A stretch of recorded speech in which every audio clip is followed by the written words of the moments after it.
안녕하세요. 피부 관리숍을 운영하고 있는 30대입니다. 전에는 공부에 대해서 그다지 관심이 없었는데 요즘은 다시 대학이라도 다녀야 하나 이런저런 생각을 하고 있네요. 저는 어릴 적부터 학업에는 영 흥미가 없었습니다. 집에서도 학원이며 과외며 할 수 있는 건 다 해줬는데도 별로 소득이 없자 그냥 제가 하고 싶은 대로 하고 살라며 포기를 할 정도였어요. 학업에는 관심이 없었지만 미용에는 관심이 많아 피부관리 자격증을 취득해서 사업을 운영하게 되었죠. 20살이 되어서 바로 자격증을 취득해 숍을 오픈했는데 손이 야무지고 꼼꼼하다며 오시는 분들이 점점 늘어나기도 했어요. 입소문을 듣고 오시는 잘 산다는 사모님들도 많이 계시는데요. 고졸이지만 사업 수완도 좋고 한 달 수입도 꽤 많은 편이죠. 그에 반면에 저희 남편은 말 그대로 평범하게 살아오고 있습니다. 대학까지 성실하게 다니고 비행이라고는 살면서 단 한 번도 해본 적이 없었던 사람이었습니다.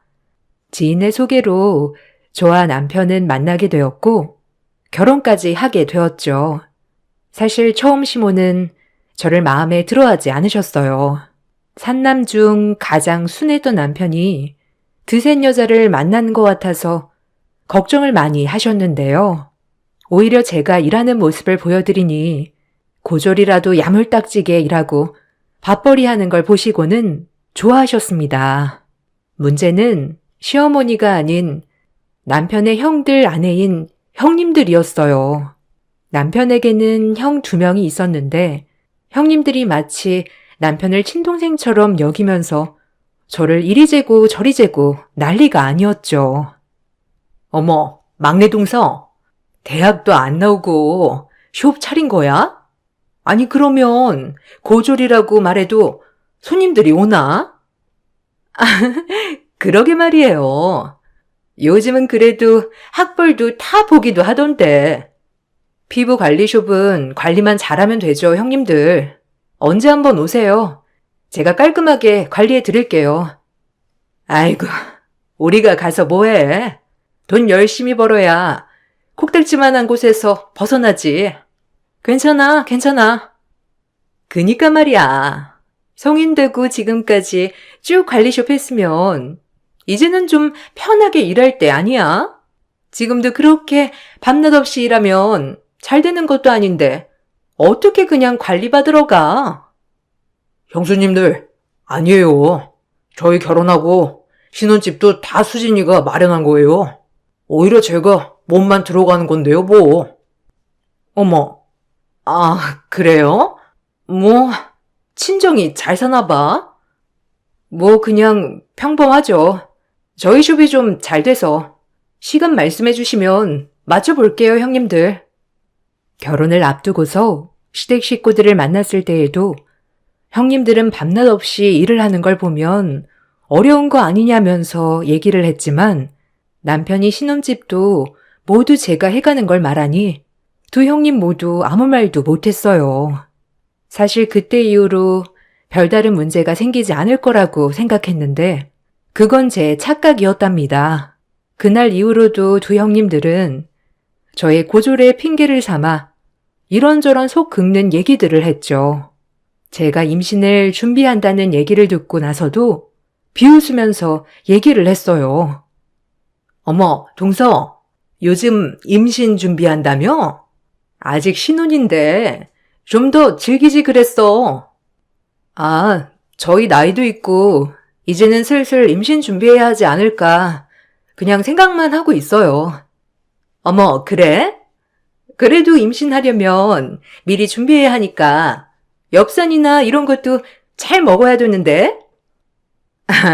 동서는 다른 사람들보다 영양제 많이 먹어야 되겠다. 네? 왜요? 아니, 동서는 고졸이고 공부에도 영 흥미 없었다며. 요새 뉴스에도 많이 나오던데. 아이들은 엄마 머리 담는다더라고. 그렇지? 맞아요, 형님. 저도 그 뉴스 봤어요. 아니, 우리 막내 서방님은 머리도 똑똑해서 걱정 없는데, 아이는 엄마 머리 담는다고 하니, 아유, 걱정이 많겠어. 아, 그런 건 별로 걱정 안 하는데요? 아니, 왜 걱정을 안 해? 동서는 아직 아예 안 나와봐서 모르는구나. 요즘은 공부 못한 애들이 오히려 왕따 당한다니까. 아유, 내가 다 걱정이다. 그러니까요. 요즘 애들은 또 빨라서 그런 거 금방 하는데 동서 아이 낳고서는 부지런히 공부시켜야겠어. 에이, 형님들. 아이가 절 닮으면 야물딱져서 더 잘 살죠. 남편도 오히려 저 닮았으면 좋겠다고 하는데요. 두 형님들은 모두 명문대학까지 나왔던 사람들이었어요. 그렇지만 결혼을 하고 난 후에는 살림만 했죠. 저도 주부가 쉬운 일은 아니라는 걸 알고는 있지만 남편을 통해서 들어보니 형님들은 남편들 돈으로 아이를 태어났을 적부터 도우미를 쓰고 애들이 어린이집 보내고 나서는 항상 마지막까지 있다가 데리고 온다고 하더라고요. 이렇게 형님들에게 한 소리를 듣고 올 때면 너무나 어이가 없었지만 남편은 저를 항상 달래주었습니다. 형수님들 하는 얘기에 너무 신경 쓰지 마. 그냥 당신이 부러워서 그러는 거야. 아니, 부럽다고 나를 무시하는 건 너무 이상하지 않아? 그래도 나는 내 일도 잘하고 있고 그런데 너무 학벌 가지고 뭐라고 하니까 마음이 참 상하네. 그러게. 나도 형수님들 그렇게 말하는 거 당황스럽네. 예전에는 그러지 않았던 것 같은데 왜 그러는지 모르겠어. 아무튼 다음에 그런 소리 또 하면 내가 바로 화낼게. 아휴, 진짜. 내가 뭘 잘못했다고 저러는지 모르겠어. 어머님도 나한테 뭐라고 안 하시는데 오히려 형님들 눈치에 못 살겠다니까? 형들이 그냥 지나가서 그래. 요즘도 집안일 안 하고 놀러 다니면서 청소업체 불러서 집안 청소시키고 그런다고 하더라고. 둘이서 무슨 작당 모의를 하는지 매번 나가서 늦게 들어오고 돈도 다 써버리니까 형들도 죽을 맛이라고 하더라고. 그러니까 저번에 아주버님들 오셔서 얘기하는 걸 들으면 내가 다 화나는데. 첫째, 둘째 형님은 서로 죽이 정말 잘 맞았어요. 집도 가까워서 거의 매일 만나는 듯 했어요.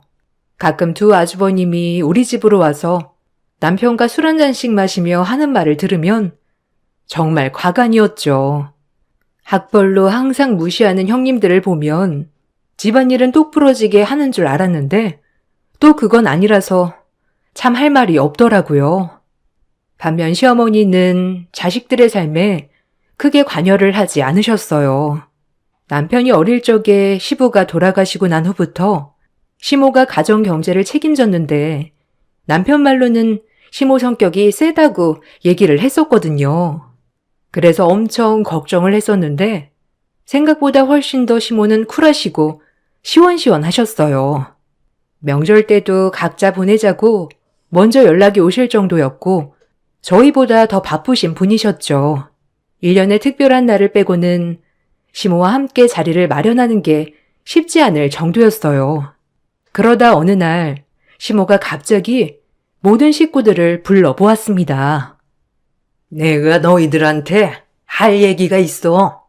조금 놀랄 수도 있는데 지금 만나는 사람이랑 결혼을 하고 싶어. 네? 갑자기요? 아니, 어떤 분이신데요? 연애만 하시는 게 아니라 결혼을 하시겠다는 거예요? 그래, 놀랄 수도 있겠지만 사실 그냥 지금이랑 달라질 건 없어. 지금 살고 있는 집 정리하고 그 사람 집으로 나만 들어가는 거니까 명절이라고 찾아올 필요도 없고 그냥 가끔씩 이렇게 가족끼리 모여서 밥 먹고 하는 거 그것만 하면 된다. 엄마, 그래도 어떤 분이신지는 저희도 알아야죠. 안 그래도 조만간 자리 마련할 거야. 미리 말하고 싶었는데 엄마도 많이 고민을 하다 보니 이제야 말하게 되었네. 엄마, 나는 엄마 결혼하는 거 찬성이야. 지금까지 엄마 혼자 외롭게 지냈잖아. 우리도 다 독립하고 난 좋아. 저도 좋아요, 어머님. 저도 어머님 혼자 계셔서 마음이 아팠는데 누군가 옆에 계시다면 좀 더 안심이 될 것 같아요. 그래. 내 의견 존중해줘서 고맙다. 근데 어머님, 굳이 결혼을 해야 할까요? 아니, 왜 그러냐, 큰애야? 아니, 저는 혹시나 그분이 어머님 재산이나 이런 거 보시는 거 아닌가 싶어서요. 아니, 왜 그렇게 생각하지? 요즘은 재산 노리고 황혼에 결혼하자고 하는 사람들도 많다고 하잖아요. 그냥 걱정돼서 말씀드리는 거예요. 형님 말이 맞을 수도 있어요, 어머님. 지금 당장 결혼하시는 거, 그거 조금 더 시간을 두고 결정하시는 것도 좋을 것 같아요. 다른 애들도 그렇게 생각하냐? 아니요. 저는 괜찮을 것 같은데. 엄마가 그런 분을 만나실 것 같지도 않고. 네, 저도 어머님 좋은 분 만나셨을 것 같아요. 어쨌든 조만간 자리 마련하신다고 하니 그때 한번 봬요. 시어머님께서 결혼을 발표하는 자리에서 형님들은 결혼이 너무 성급한 것이 아니냐며 얘기를 했어요. 형님들이 얘기하는 것을 듣고 그럴 수도 있겠다 생각을 했지만 나중에 남편이 전해준 말을 듣고 나서는 정말 깜짝 놀랐답니다. 당신, 형수님들이 왜 결혼 반대하는지 알아? 왜? 그냥 그거 아냐? 어머님 재산 노리고 오는 남자일까봐. 아니, 엄마 결혼하면 유산 나눠야 되니까 그런 거야. 어? 정말 그런 소리를 했어? 아, 나도 황당했다니까. 형들한테 살짝 물어보니까 엄마가 결혼 발표하고 나서 그 얘기를 했다더라고. 형도 처음에는 황당했는데 생각을 해보니 반대해야 하나 싶다면서 연락이 온 거야. 참나. 난 형은 다를 줄 알았는데 형수나 형이나 마찬가지였어. 와, 그런 생각을 했던 거였어? 그래서 어머님 결혼한다는 걸 반대했던 거고? 난 전혀 그런 쪽으로는 생각하지도 못했어. 오히려 어머님 혼자 계시니까 누가 같이 있으면 좋은 거 아닌가 생각했지. 참, 생각이 다르긴 하네. 형님들이 반대를 한 이유를 알고 나서는 정말 많은 생각이 들었어요. 시어머님이 결혼을 하려고 하면 강력하게 반대하는 건 아닌가 걱정이 되기도 했습니다. 그렇지만 형님들의 태도는 예비 시부를 만나고 나서 바뀌었습니다. 바로 예비 시부는 법대 교수였어요. 이미 많은 재산을 가지고 있으신 분이셨고 주변에서도 평판이 정말 좋으신 분이셨죠. 안녕하세요. 저는 이 사람이랑 결혼할 사람입니다. 현재 대학 교수로 재직 중이고요. 아무래도 늦은 나이에 함께하는 결혼이다 보니 가족분들이 많이 걱정하실 거라 생각합니다. 그래서 이렇게 자리를 마련해서 얘기도 나누고 저에 대해서 안심하실 수 있도록 보여드리는 게 좋을 것 같아서 자리를 마련했습니다. 어머, 아버님, 말 놓으세요. 저희는 반대하는 사람 아무도 없어요. 네네, 저희 반대하지 않으니까 편하게 말씀하세요. 아이고, 그런가요? 아, 그럼 이렇게 같이 모이는 자리를 종종 마련하면서 친해지는 게 좋지 않을까 싶은데 괜찮나요? 아유, 네. 너무 좋죠, 아버님. 어머님, 정말 행복하시겠어요. 아버님 이렇게 뵈니까 딱 좋으신 분인 거 알겠네요. 맞아요. 어머님 이렇게 좋으신 분 만나셔가지고 저희가 얼마나 기쁜지 몰라요. 아유, 고마워요. 이쪽은 막내 며느리라고 했죠? 저희 대학 근처에서 숍 운영하고 있다고 들었어요. 아, 네. 피부관리숍 운영하고 있어요. 아, 그렇군요. 쉽지 않은 일인데 고생이 많겠어요. 조만간 가족들 따로 한 번씩 보고 싶은데 시간은 괜찮겠어요? 관리숍 운영하면 밤낮 없이 일을 하시기도 하니까요. 네, 시간 맞춰서 쉴 수 있으니 언제든지 환영해요. 모두 모인 자리에서도 큰형님과 작은형님은 마치 반대를 한 적 없다는 듯 얘기를 했습니다. 형님들의 태도에 황당하기도 했지만 다행히 예비 시부께서는 웃으면서 모두에게 친절하게 잘 대해주셨습니다. 결혼을 하기 전에 자녀들과 좀 더 친해지고 싶으시다며 각 가정마다 시간을 잡아서 만나보기를 원하셨죠. 그렇게 가족 모임이 끝나고 얼마 뒤 시모가 연락을 해 왔습니다. 막내야, 우리 시간 될 때 집으로 가려고 하는데 언제가 괜찮겠니? 일하고 있어서 시간 내기 힘들면 차라도 한잔 하자꾸나. 아니요, 어머님. 시간 괜찮아요. 저녁에 식당 가지 마시고 저희 집으로 오셔서 저녁 같이 드세요, 어머님. 아버님이라고 말씀드려야 될까요? 어떤 거 좋아하시는지 몰라서 어머님께서 혹시 말씀해 주실 수 있어요? 아, 음식은 아무거나 괜찮아. 괜히 신경 쓰이게 하는 게 아니니? 아니요. 저도 잘 보여야죠. 어머님 곁에 계실 분이신데 저희가 잘 대접을 해야죠. 어떤 거 좋아하시는지 말씀해 주시면 그걸로 준비해 보도록 할게요. 저는 약속날 시모에게 예비 시부가 좋아하시는 것들을 물어보고 준비를 했습니다. 거기다가 시모가 좋아하시는 음식들도 챙겼죠. 두 분은 저희 집에서 즐겁게 시간을 보냈습니다. 즐거운 식사 자리를 마무리하고 나서 다 같이 차를 마시고 있는데 예비 시부께서 감동을 했다며 저희에게 얘기를 하셨어요.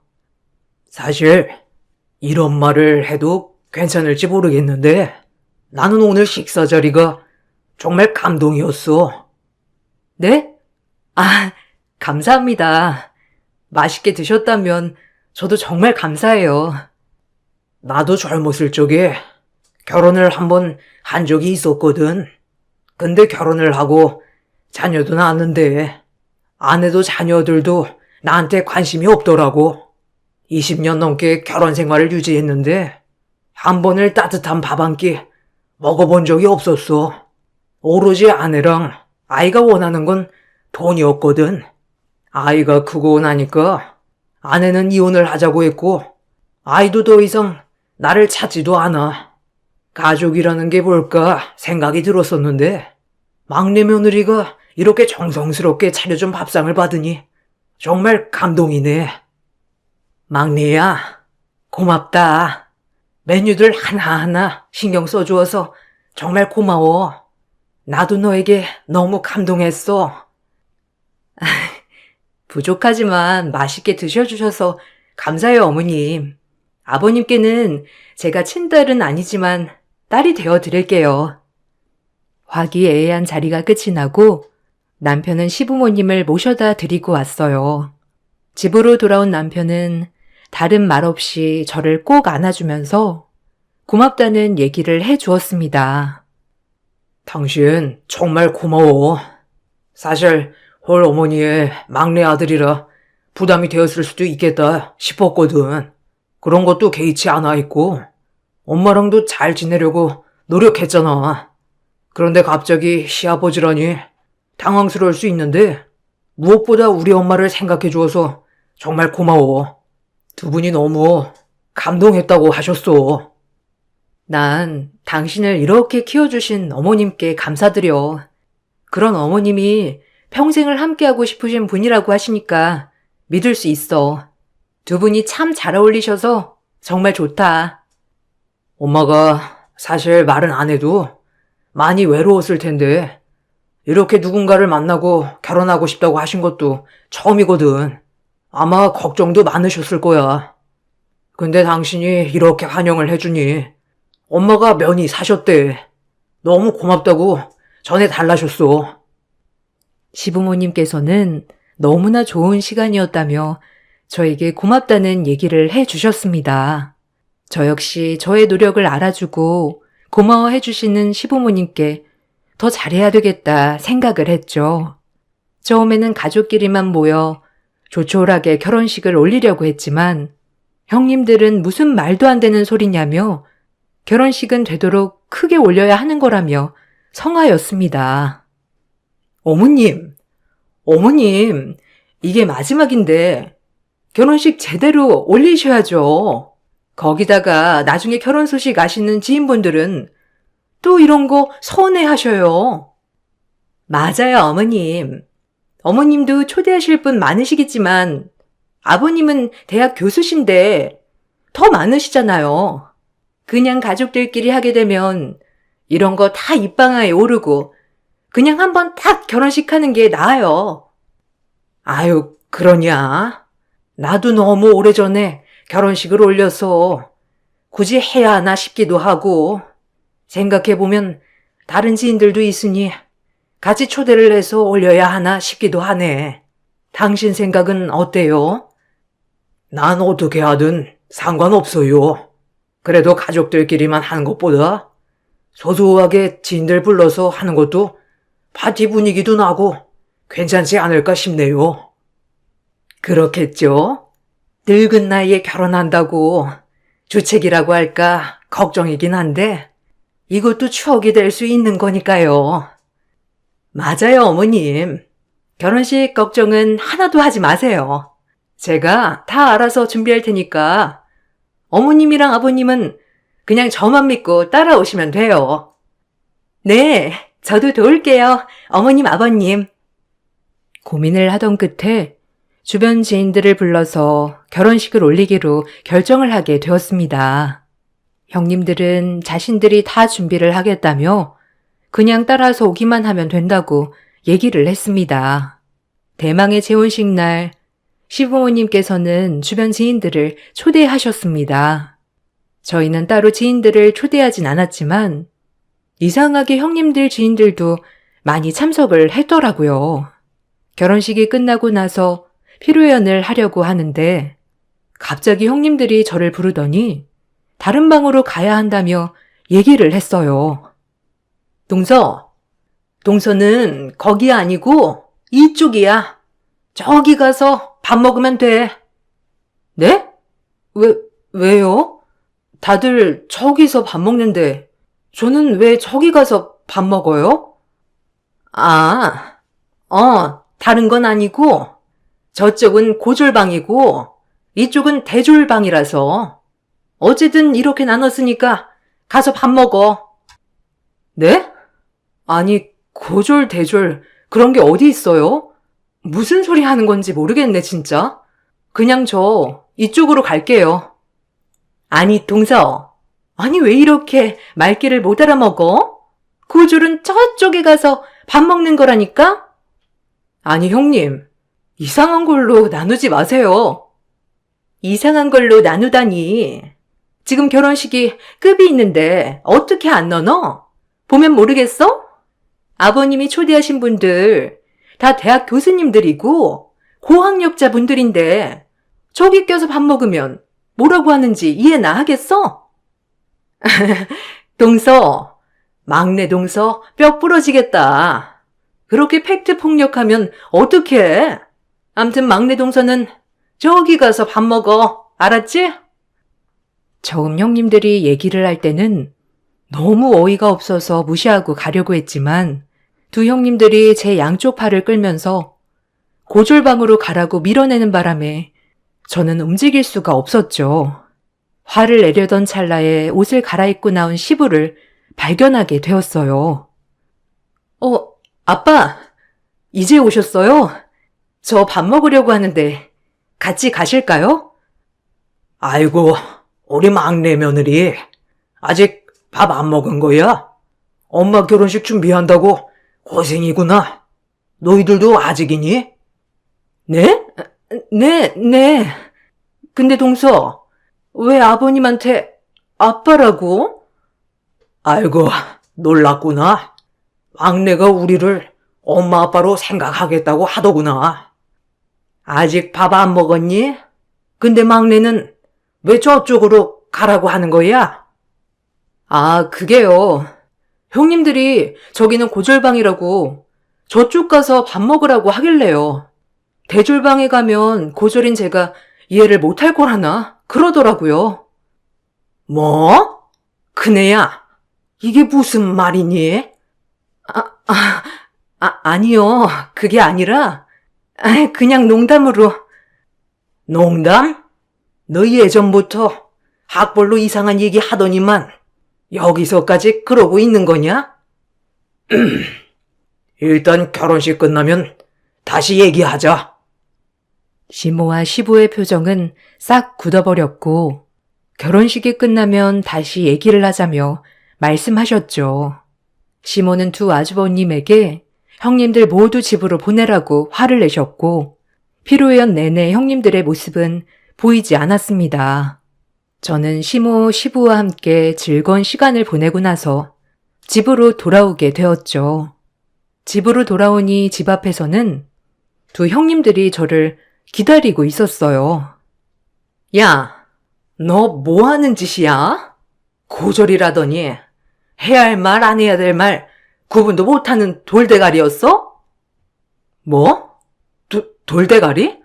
지금 시대가 어느 시대인데 아직도 학벌로 차별하는 사람이 있는 게 더 웃긴 거 아닌가? 고졸? 대졸이신 그쪽들은 나만큼 할 수나 있고? 아니 그렇고 똑똑하신 분들이 왜 집에만 있으시대? 뭐야? 너 지금 전업주부라고 무시하는 거니? 하, 전업주부? 당신들은 그냥 백수지 주부가 아니고 주부는 집안일을 해야 주부인 거고 아주버님들이 버는 돈 족족 빨아먹는 기생충 아니야? 그런 기생충들한테 그따위 소식을 듣는데 화가 안 나겠니? 이게 정말 본색이 나오네. 그래, 본색 나온 김에 물어보자. 어떻게 아버님 구워 삶은 거야? 혹시 싱글싱글 웃으면서 꼬셨니? 정말 뭐 눈엔 뭐만 보인다더니 사람을 대할 때 그딴 식으로 대하나 봐? 뭐? 야, 너야말로 웃기지 않니? 친아빠도 아닌데 뭔 아빠? 소름 끼친다 야. 그래, 뭐 눈에는 그렇게 보이겠지. 대졸이라는 사람 수준하고는. 뭐라고? 너 말 다 했어? 아니, 내가 지금까지 참아준 것만으로 감사하다고 생각해. 사람 무시할 줄이나 알지. 뭐 할 줄 아는 거 하나 없으니. 내가 불쌍해서 봐준 거니까. 대졸이신 잘나신 두 분 말이 맞는지 하도 어처구니가 없어서 고학력자인 시아버님께 물어본 것뿐이니 나중에 어머님, 아버님 오시면 판단해 주시겠지. 남편은 두 아주버님에게 전화를 했고 두 형님들은 모두 남편들 손에 끌려갔습니다. 씩씩대며 들어온 집에서 남편은 이럴 줄 알았다며 그동안의 얘기를 해주더라고요. 알고 봤더니 두 형님들의 어이없는 만행은 저에게만 있었던 것은 아니었습니다. 첫째 형, 둘째 형 집에도 찾아갔지만 형님들은 아무것도 준비하지 않았다고 하더라고요. 약속까지 다 잡고 있었는데도 음식은커녕 갈 음식점도 알아보지 않았다고 하더라고. 형들이 부랴부랴 음식점 잡아서 갔는데 자리에 앉자마자 대학에서 똑똑한 친구들이 있으면 아이들 과외로 붙여달라고 성화해. 대학에 자리 있으면 일하게 해달라고 성화해. 난리가 아니었대. 어머, 그런 일이 있었어? 난 그런 것도 몰랐네. 그니까 나도 듣고 황당했네. 왜 갑자기 아버님 그러면서 살갑게구나 했더니만 다 꿍꿍이 속에 있었던 거야. 참나. 아니 그럼 나한테는 왜 그랬던 거야? 아마 당신을 좋아하니까 그게 마음에 들지 않았겠지. 그때 우리 집에 와서 감동했다는 걸 형수님들이 알았던 모양이야. 더 친해지면 자신들한테 뭐 떨어질 것도 없겠다 싶었는지 그런 유치한 일이나 저지른 거겠지. 참나, 정말 황당하네. 내가 한 번도 대학 나오질 않았던 걸 후회하지 않았는데 요즘 들어서 다시 대학을 가야 하나 고민할 정도라니까. 아휴, 당신 진짜 스트레스였구나. 형수들 괜히 부러워서 그런 거야. 당신은 자기 일하면서 돈도 많이 벌고 사람들이 항상 찾는데 쥐들은 그러지 못하니까 배 아픈 거지. 아휴, 어머님이 정말 난감하셨겠다. 아, 그러니까 엄마도 그때 엄청 화를 내셨다고 하더라고. 형수님들한테 뭐라고 했는데 그것 때문에 형들이랑도 다 싸워서 난리도 아니었나 봐. 남편이 전해준 얘기는 정말 황당했습니다. 두 형님들은 대학 교수이신 예비 시부가 결혼을 하시게 되면 자신들에게도 뭔가 이익이 있을 거라 생각을 한 듯 했어요. 거기다가 고졸인 저를 예쁘게 보지 않을 거라는 어처구니 없는 생각을 했던 것이죠. 여행을 다녀오신 시모랑 시부는 가족들을 다 부른 자리에서 크게 화를 내셨습니다. 너희 지금까지 결혼하고 나서 너네한테 뭐라고 한 적이 있었니? 살림을 어떻게 하든 아이를 어떻게 키우든 내가 뭐라고 한 적이 있냐고. 아니요. 죄송합니다. 죄송해요, 어머님, 아버님. 그래, 너희가 금 나누는 걸 좋아하니까 내가 한번 나눠봤다. 나는 다른 것보다 돈 버는 걸로 나눠볼란다. 너네는 지금까지 돈 한 푼도 안 벌었으니 이제부터 집안 가정부로 살아라. 그동안 남편 돈 쓰면서 집안일도 하나도 안 하고 애들도 제대로 돌보지도 않고 놀러 다닌 거 다 알고 있다. 너네가 먼저 치사하게 금 나눴으니까 나도 나눠볼 테니 불만 없겠지? 어머님, 그래도 저희는 가정주부라 돈 번 거나 마찬가지인데요. 너네가 언제 살림을 냈어? 애들도 어린이집 보내놓고 내팽개 쳐놓고는 무슨 말이 많아?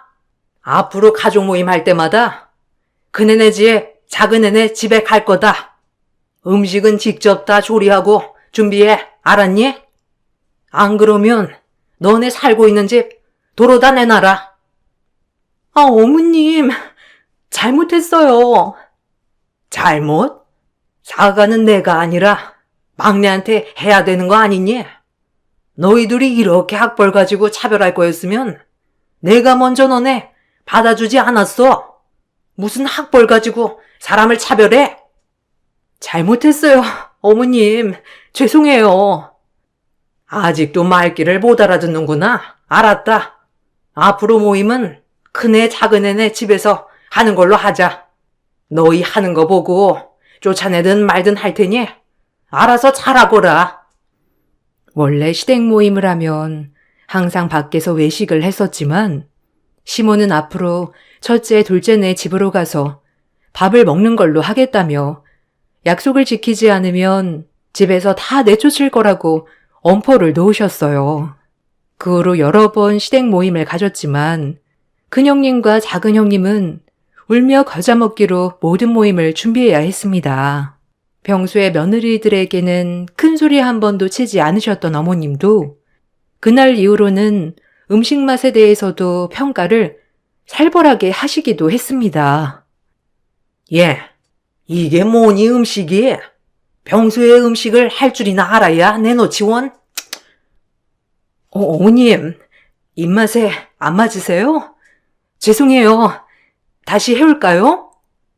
아니, 가정주부가 된 게 어떻게 음식 하나 간을 못 맞추니? 이런 거 하고 다들 먹으라고 내놓은 거니? 다시 간해서 올게요. 내 할 일을 잘해야 남한테도 이야기를 할 수 있는 거다. 아니, 내 할 일을 잘해도 남한테 뭐라고 할 권리는 없어. 근데 너는 해야 할 일도 제대로 못하면서 남한테 차별하고 멸시하고 그랬던 거냐?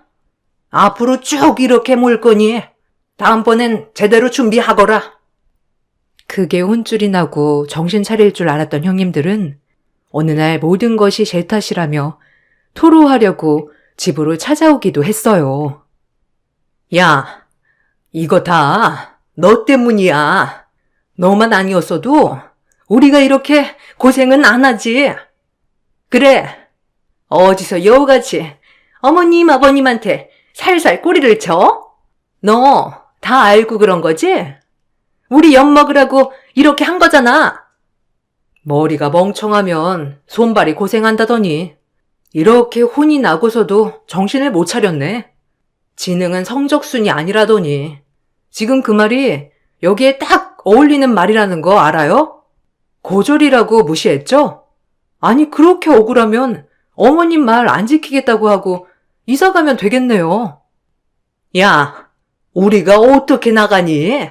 지금 집에서 나가면 어디서 살라고? 맞아.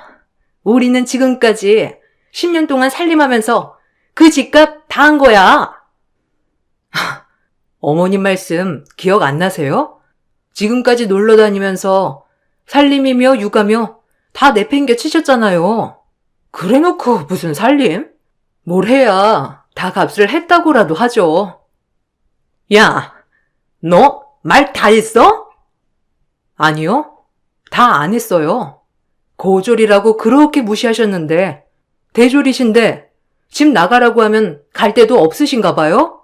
저는 지금 살고 있는 집 제가 마련하고 온 거라서 시어머님이 더 좋아하셨는데 대졸이신데 그 정도보다 더 해오신 거 아니셨어요? 저는 고졸이라 이 정도밖에 못했으니 저보다 훨씬 더 많이 하셨겠네요? 그럼 시어머님이 말씀하셔도 안 무서운 거 아니세요? 그래서 여기까지 온 거 아니냐고요?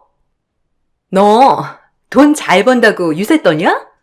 니까지 있게 하는 게 남들 치작거리밖에 더 돼? 그럼 너흰 나만큼이나 벌 수는 있고?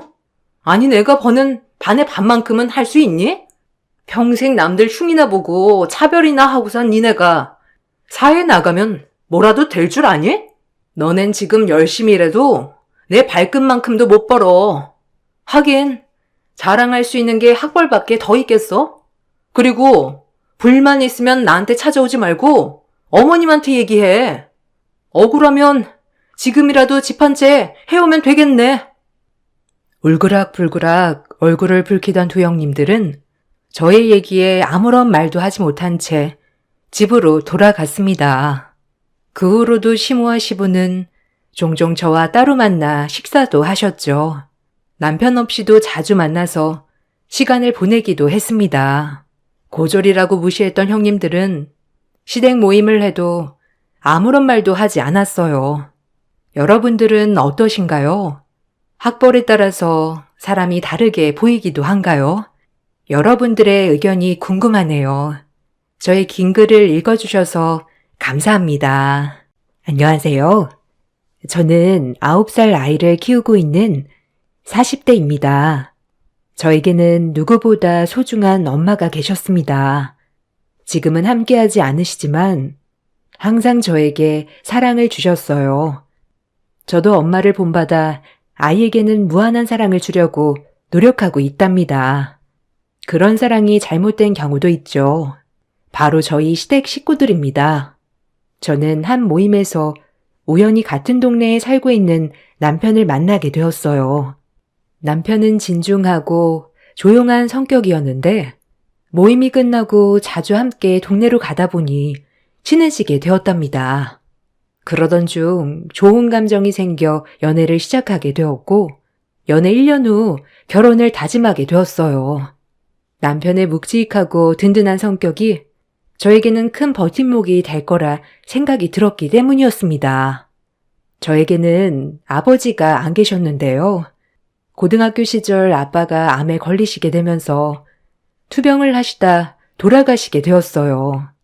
어떻게든 손을 써보려고 이런저런 치료들을 계속 받으셨지만 결국 전이가 되면서 상황이 나빠지셨고 아빠와 이별을 하게 되었답니다. 그때 당시 엄마와 저는 오랫동안 큰 슬픔을 느꼈었죠. 혼자가 되신 엄마와 평생 함께 있어야 되겠다 다짐을 했었지만 엄마는 오히려 제가 빨리 결혼을 해서 안정을 찾았으면 좋겠다고 자주 이야기를 하셨어요. 그래서 저는 결혼을 한다면 아빠처럼 든든한 사람과 결혼을 하고 싶다 생각했었는데 바로 남편이 그런 사람이었어요. 홀로 있는 엄마가 걱정이었지만 남편은 저와 저희 엄마에게 잘하겠다며 자주 이야기를 했어요. 엄마, 여기 나랑 결혼할 상진 씨야. 상진 씨 인사해. 우리 엄마. 어머님, 안녕하세요. 아유, 반가워요. 우리 운주랑 만나고 있다고? 아시다시피 우리 집 아빠가 돌아가셔서 나랑 둘이서 살고 있어요. 네, 은주 씨에게 들었습니다, 어머니. 같이 있었으면 예비 사이 정말 좋아했을 텐데. 은주, 잘 부탁해요. 엄마, 아빠도 계셨으면 상진 씨 듬직해 하셨을 거야. 상진 씨 정말 좋은 사람이야. 그래, 그런 거 같네. 나는 은주만 좋다고 하면 다 좋아. 그러니까 두 사람 앞으로 행복하게 잘 살았으면 좋겠어요. 친정에서의 허락은 어렵지 않았지만 문제는 시댁이었어요. 처음 인사를 가고자 약속을 잡으려고 했는데 약속도 피하시고 만나주려고도 하지 않으셨죠. 시댁에선 저를 마음에 들어 하시지 않으셨어요. 홀어머니의 외동딸이라는 이유로 반대를 하셨는데요. 처음에는 남편이 시어머니의 마음을 바꿔보려고 했지만 시어머니는 결사반대를 하셨었어요. 아무리 노력을 해도 안 되자 남편은 전적으로 제 편에 서서 시모와의 연을 끊을 정도까지 결혼을 강행했답니다. 처음에는 냉담했던 시어머니께선 나중에는 결국 받아주셨어요. 사랑하는 아들이 자신과의 연을 끊겠다고 나오니 어쩔 수 없이 받아주셨죠. 그렇게 결혼을 하게 된 후에는 그럭저럭 살았던 것 같아요. 시어머니도 크게 간섭하시진 않으셨죠. 종종 막말을 하시긴 했지만 그때마다 크게 반응을 하지는 않았어요. 그러다 임신을 하게 되었고 저는 출산을 하면서 직장을 그만두게 되었답니다. 그 이후부터 시모는 제가 남편의 월급으로 사치를 할까 싶어 지출하는 것에 대해서 엄청난 신경을 쓰셨어요. 예, 은유 엄마야. 너 못 보던 옷이다. 새로 샀니? 네? 아, 이거 은우 아빠가 저번에 잘 어울릴 것 같다며 사줬어요. 아니, 옷이 네가 뭐가 필요해? 밖에 나가서 돈 버는 것도 아니고 그냥 대충 입으면 되지. 이건 얼마니? 얘는 상진이가 사준다고 해도 거절해야지. 그걸 다 받고 있니? 어머니, 이거 얼마 안 하고 거기다가 저도 잘 입고 다녀야죠. 요즘은 후줄근하게 다니면 남편이 돈도 안 주나 욕해요, 사람들이. 아유, 말이나 못하면. 얘, 가지고 있는 옷만 잘 관리해도 후줄근하게 안 보인다. 네가 살림을 대충 하니까 옷이 허름해지는 거지. 시모는 옷이라도 하나 바뀌면 옷을 또 샀다며 요란법석이셨어요. 특히 밖에 나가서 일도 하는 것도 아닌데 새 옷이나 화장품을 사는 것을 이해하지 않으셨죠. 저에게 쓰는 돈은 매우 아까워하셨지만 시댁에 쓰는 돈에 대해서는 굉장히 너그러우셨어요. 오히려 부족하다고 생각도 하셨답니다. 그렇게 결혼 5년이 되었을 때 갑자기 시아버님께서 암에 걸리셨어요. 종합검진을 받으면서 발견하셨는데 거의 초반에 발견이 되어서 조직만 떼어내면 완치될 가능성이 높다고 하셨어요. 시아버님이 병원에 계시는 동안 간병인이 필요했는데 저는 당연히 시어머니께서 간병을 하실 거라 생각을 했어요. 근데 시댁에서는 당연히 제가 할 거라 생각을 하셨더라고요. 아빠 내일 모레 병원 입원하는 거 알지? 시간 맞춰서 와라. 올 때 반찬도 몇 가지 해서 들고 오고. 병원 밥이 입맛에 안 맞으시다고 하니까 치료 받는 동안에는 직접 반찬하고 밥해서 와야 되겠다. 네? 제가 간병을 하라는 말씀이세요? 제가 어떻게 아버님 병간호를 해요? 어머님이 하시는 거 아니시고요? 예, 늙은 내가 어떻게 병간호를 하니? 너는 집에서 쉬고 있는데 건강한 네가 해야지. 거기다가 네 아빠 암 걸렸을 때 네가 간병해 봤을 거 아니야. 경험도 있으니까 잘하겠지. 아니, 저는 은우도 봐야 되고, 거기다가 형님도 계시는데, 어머님이랑 형님이랑 저 이렇게 돌아가면서 간병하는 게 나을 것 같아요. 아니면 간병인을 쓰시던지. 간병인? 너는 돈도 안 벌면서 간병인을 고용하자는 거냐? 그게 한두 푼도 아니고. 시아버지 간병 네가 해. 그네는 허약해서 못해. 아주버님과 형님도 있었지만, 이상하게 시모는 형님은 어려워하셨어요. 아마 결혼을 할 때 형님 집안이 부유한 집안이었기 때문에 많이 기울이는 결혼을 하셨던 모양이었어요. 저도 명절이나 행사를 제외하고는 거의 형님을 보지 못했었는데 늘 이런 시댁 일에는 저만 참석하는 것도 이상하다고 생각을 했어요. 어머님과는 말이 통하지 않았고 저는 남편과 이야기를 하기로 했습니다. 은엄마, 아버지가 아프신데 이거저거 따질 때야? 그러다가 아버지 건강이 나빠지시면 어쩌려고. 어쨌든 지금 쉬고 있는 건 당신밖에 없잖아. 어쩔 수 없는 일이니까 이번에는 좀 넘어가 줘. 아니, 왜 어쩔 수가 없어. 아주버님네랑 비용을 나눠서 간병인 고용을 하든지 하면 되지 않아? 거기다가 나만 간병을 하라는 게 말이나 되냐고. 그 돈은 어디 한두 푼이야? 당신이 쉬고 있으니 당신이 그냥 간병하러 가면 되지.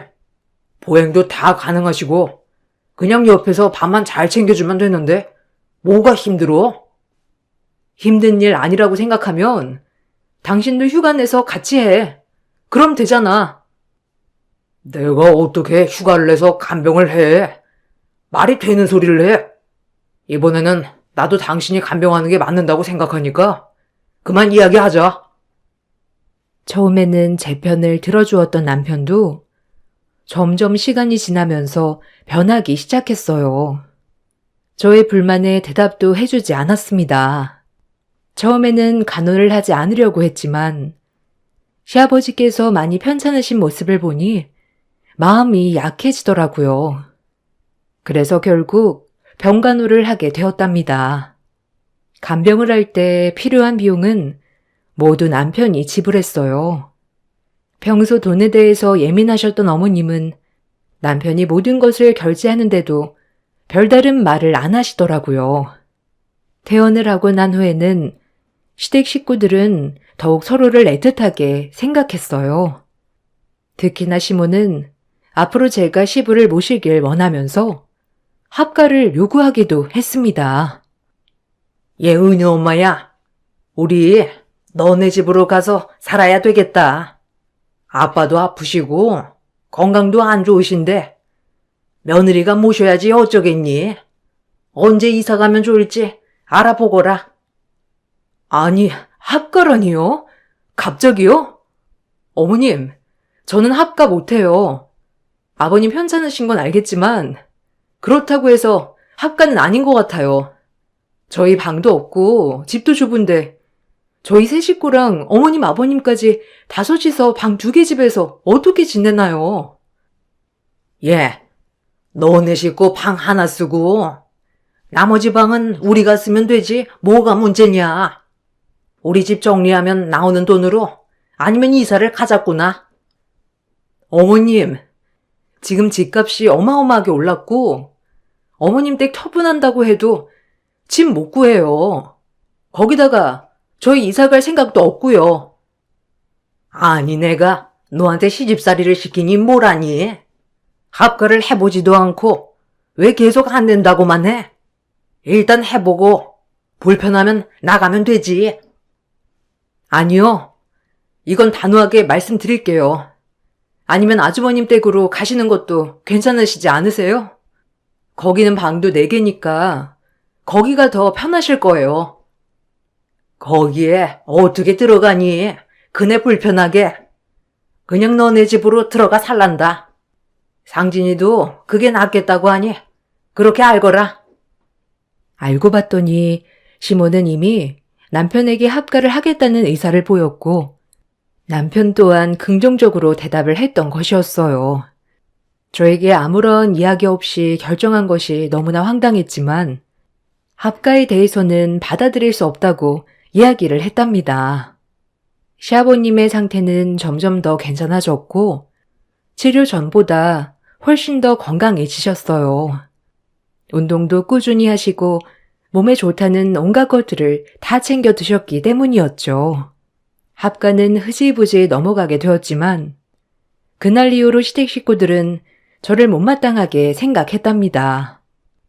그렇게 시간이 더 지나 아이가 초등학교에 입학을 하면서 저는 일을 시작하게 되었어요.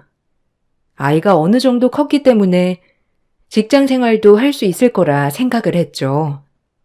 시댁에서는 이 사실을 알고 나서 비아냥거리며 이야기를 했어요. 너는 그렇게 일해서 얼마나 버니? 그냥 집에서 가만히 있는 게 도와주는 거 아니니? 너 직장 다닌다며 옷이며 화장품이며 잔뜩 살 텐데 아까운 줄은 모르고. 어머님, 그래도 어느 정도 벌어요. 거기다가 직장 다니니까 아이도 좋아하고요. 너 직장 다닌다고 해서 상진이 안 챙기면 안 되는 거 알지? 집안일도 네가 다 알아서 해야 된다. 돈 몇 푼 번다고 남편 부려먹으면 안 되는 거야. 그래도 나눠서 할 건 나눠서 해야죠. 아니 이것 봐라. 너 우리 애 부려먹으려고 취업한 거니? 난 절대 그 꼴 못 본다. 상진이 부려먹을 거면 당장 일도 그만둬. 시모는 제가 일을 하면서 몇 푼이나 버냐며 비아냥거리실 뿐만 아니라 혹시라도 제가 남편을 집안일로 부려먹을까 노심초사하셨어요. 직장에 다니면서 점점 저는 시댁 식구들에게 지쳐갔습니다. 처음에는 아이만 데리고 둘이서 사는 게 낫지 않을까 싶었는데 제가 고민을 하고 있었던 건 친정 엄마였어요. 친정 엄마와 아빠는 동네에서도 소문난 인고 부부셨답니다. 아빠의 은퇴가 거의 다가오는 시점에 갑작스레 암이 발병되었고 전이가 되면서 치료를 받으시다가 돌아가시게 되었어요. 엄마는 많은 아픔 속에서 딸만은 행복하게 잘 살기를 바라고 계셨어요.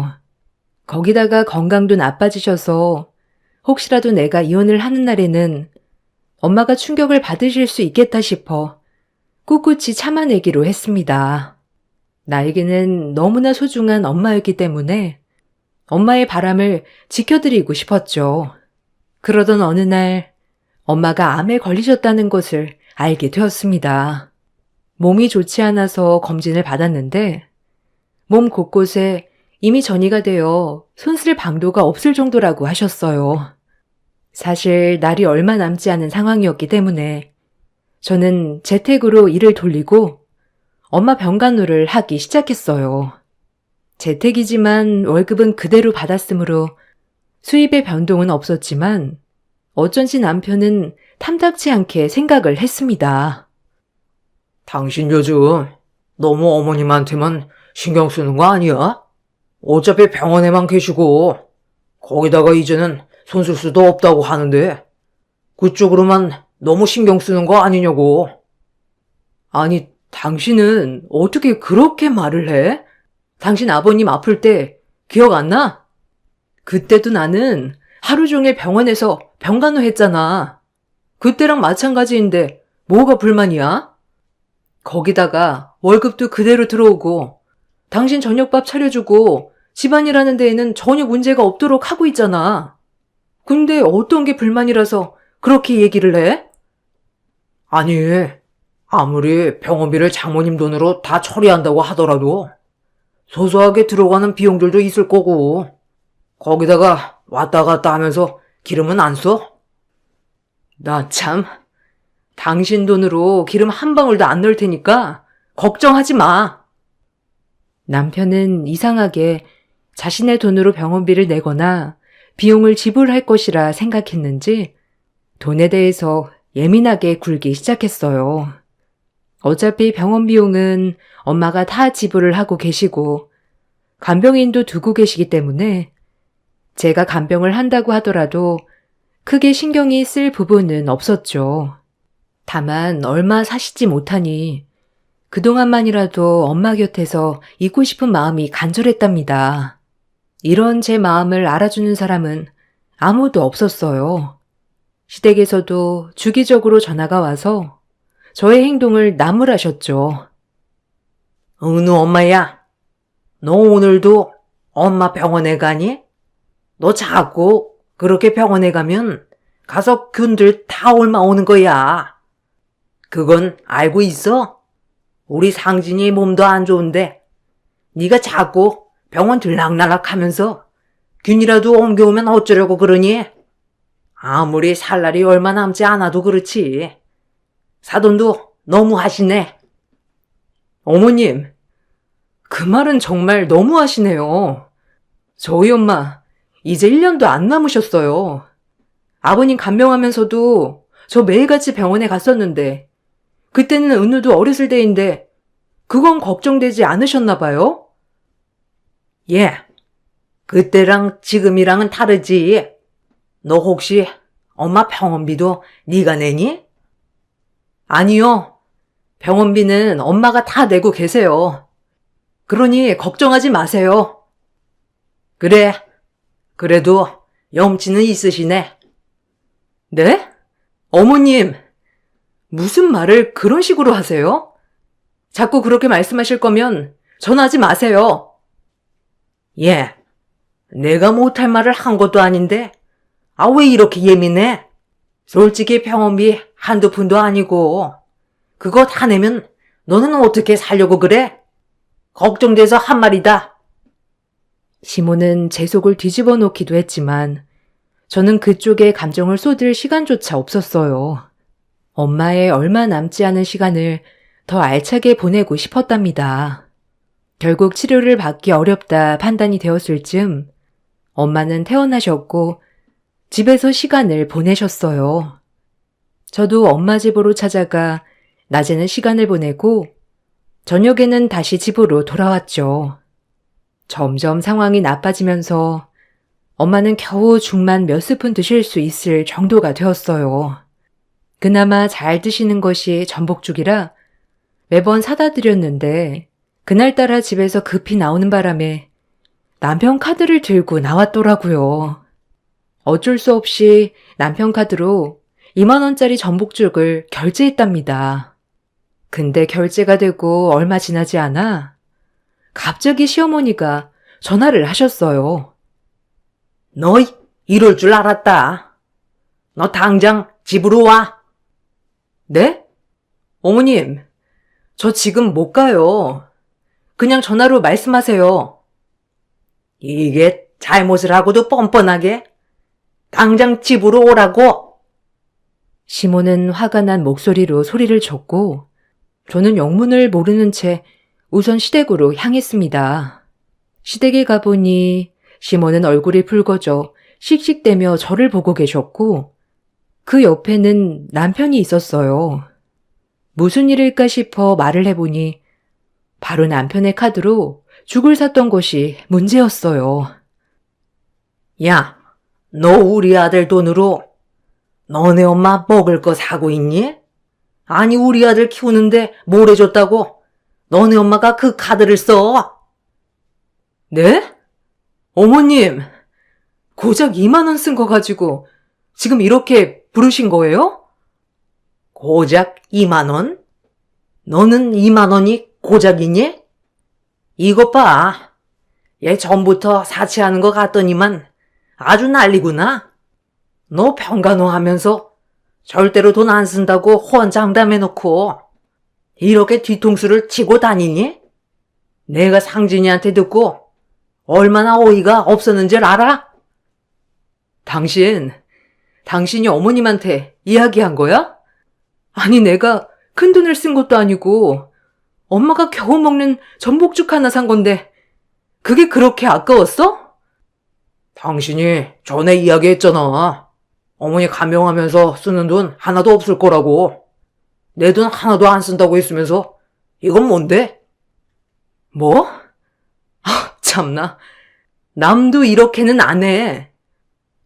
예, 네가 번 돈도 아닌데 당연하게 쓰는 건 말이 되고 됐고 당장 너네 엄마한테 가서 돈 모두 받아와. 이날 이후 저는 남편과의 냉전을 시작하게 되었어요. 심호도 심호지만 무엇보다 내 편이 되어야 하는 남편이 이런 식으로 나올 줄이야 생각조차 못했었죠. 그동안 돈에 대해서 매우 예민하게 말을 하긴 했지만 고작 2만 원으로 이런 태도를 보인다는 게 저는 화가 났습니다. 나중에 남편과 대화를 나누면서 저는 더 이상은 버티지 못하겠다 생각을 했어요. 여보, 그래. 내가 당신 돈 하나도 안 쓴다고 했으니까 그럴 수 있어. 근데 우리 엄마가 당신한테도 잘해줬는데 겨우 2만 원짜리 죽도 못 사드리는 거야? 당신 고작 2만 원이라고 했어? 이게 2만 원이 될지 2천만 원이 될지 어떻게 알아? 이걸 시작으로 앞으로 더 쓸 수도 있는 거고. 도대체 당신은 나를 어떻게 생각하고 산 거야? 장모님이 이제 살 날이 얼마 남지도 않았는데 굳이 이런 걸로 재고 따져야 되겠어? 나는 시아버님 병간호도 다 했잖아. 그때는 당신이 병원 비용도 모두 지불한 거 아니야? 그때 내가 당신한테 왜 그렇게 쓰냐고 한 번이라도 이야기한 적 있어? 난 내 아빠고 장모님은 내 엄마가 아닌데 왜 내가 돈을 내야 하는 건데? 남편의 말에 저는 정이 떨어졌어요. 그간 살았던 세월 동안에도 남편은 시댁이라면 아끼지 않았지만 친정에는 그 흔한 과일도 한번 사가 본 적이 없었거든요. 거기다 2만 원짜리 죽 산 걸 이렇게나 아까워한다는 것이 너무나 황당하고 어이가 없었답니다. 남편과는 더 이상 함께할 수 없다고 생각을 했어요. 남편 역시 저와는 더 살고 싶지 않다며 이혼을 하게 되었습니다. 이혼 후 아이는 제가 데리고 오게 되었어요. 시모는 동네방네 친정아빠가 암으로 죽었다고 해서 받아주기 싫었는데 친정엄마도 암에 걸렸다며 지금이라도 내쫓길 잘했다고 말하고 다녔습니다. 심지어 아이 양육에 대해서도 결사 반대를 하셨는데 그 이유가 제 피가 섞여 있기 때문이라고도 하셨죠. 저는 이런 시모의 태도에 질렸고 방관하는 시댁 식구들의 모습에 질려버렸습니다. 엄마에게는 어쩔 수 없이 사실을 이야기하게 되었어요. 엄마, 사실 나 이혼했어. 전부터 말하려고 했는데 다 마무리되고 말하게 되었네. 잘 살고 싶었는데 잘 안 되더라고. 이혼했다고? 아니 어떻게 하다가?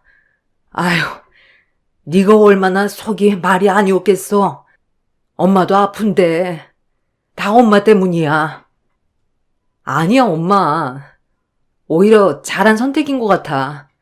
예전부터 맞지 않다는 건 알고 있었지만 견디다 보면 좋은 날이 올 거라 생각을 했었어. 근데 오지 않더라고.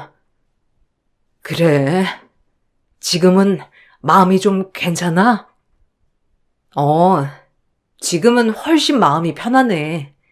그때는 하루하루 버티는 게 고역이었는데 지금은 이렇게 엄마랑 계속 같이 있을 수 있으니 더 좋아. 처음에는 깜짝 놀라셨지만 그래도 제 선택에 손을 들어주셨죠. 저는 엄마 병간호에 더 집중을 하기 위해서 일도 그만두고 간병을 시작했어요.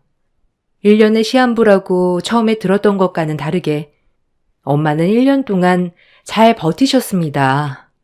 더 나아질 수 있었으면 좋았겠지만 확인을 할 때마다 상황은 조금씩 나빠지기 시작했어요. 어느 날 엄마의 상태가 나빠지게 되면서 더 이상 집에서 생활을 할 수 없게 되었어요. 마지막 치료를 위해서 엄마는 다시 병원으로 입원을 하게 되었어요. 입원을 하면서 병원에서는 이번이 마지막일 수도 있다는 이야기를 하셨죠.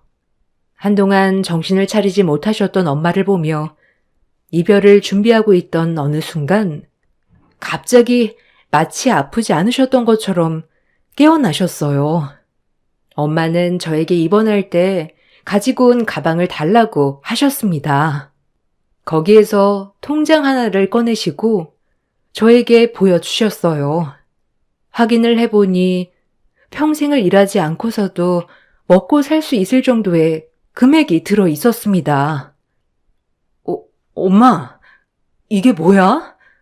이 돈이 여기에 있다는 거야? 아니, 어떻게 된 일이야? 은주야, 이거 이제 네 돈이야. 엄마는 얼마 안 남은 것 같아. 유언장도 다 써놨으니 나중에 확인하고, 이건 아빠가 돌아가시면서 남긴 재산이랑 보험금으로 만든 돈이야. 처음에 아빠가 돌아가시고 남긴 돈들을 어떻게 해야 할까 고민을 했는데 그냥 내가 생활하면서 쓸 수는 없더라고. 좋은 기회로 투자를 하게 되었고 그 수익으로 다시 투자를 하고 또 해서 이렇게 만들 수 있었어. 거기다가 암 걸리면서 받았던 보험금이며 내가 너네 외할머니 돌아가시면서 남기신 재산까지 다 처분을 한 돈이란다. 부동산은 그냥 남겨둬야 할까 싶었는데 조금씩 처분을 했어. 아직 미처 처분하지 못한 건 너한테 상속을 해줄게. 엄마, 왜 그랬어? 아빠가 남긴 건 엄마 몫인데 그냥 쓰시지 그랬어. 엄마 그러면 돈 있는데도 지금까지 평생 일하면서 생활을 한 거야?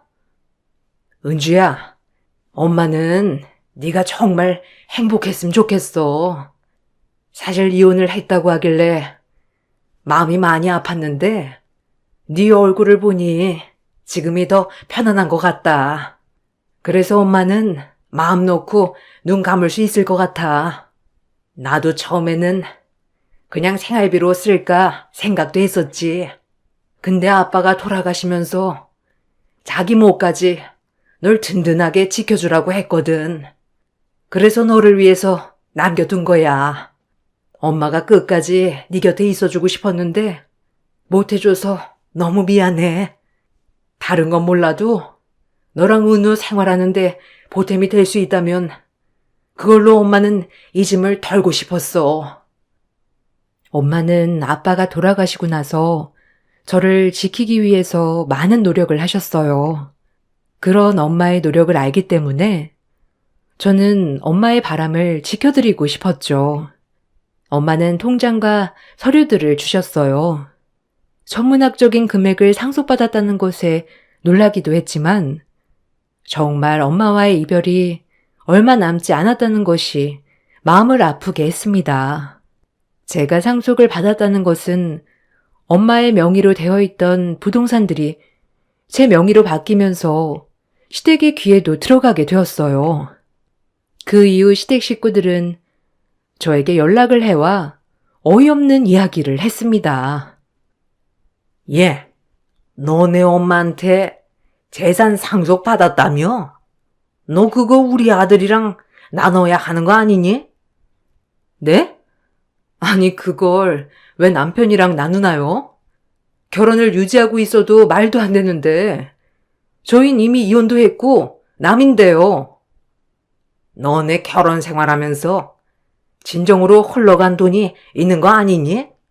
그게 아니고서야 홀로 사는 너네 엄마가 어떻게 큰 돈을 벌어? 어디서 어떻게 아신 건지 모르겠지만 더 이상 저는 당신이랑 얘기할 건 없을 것 같네요. 뭐? 너 재산 상속 받는다는 거 다 알고 있었지? 그래서 일부러 우리한테 정 떨어지라고 한 거 아니야? 이거 다 계산하고 한 일 아니냐고? 저기요 아줌마. 고작 2만 원에 정 떨어지는 사람들이 어디 있습니까? 거기다가 친정의 돈이 흘러 들어가요? 세상에 2만 원 가지고도 그 난리를 피웠는데 어떻게 돈이 흘러갈 수나 있겠어요? 당신 목소리 듣는 것도 고역이니까 다신 전화하지 마세요. 그만 끊겠습니다. 시모는 제가 전화를 받지 않자 문자로 폭언을 하기 시작했어요. 그 돈은 원래 우리 아들 돈 아니냐부터 시작해서 결혼한 지 10년인데 재산도 반으로 나눠서 분할해 이혼해야 하는 거 아니냐며 얼토당토하지 않은 말을 했죠.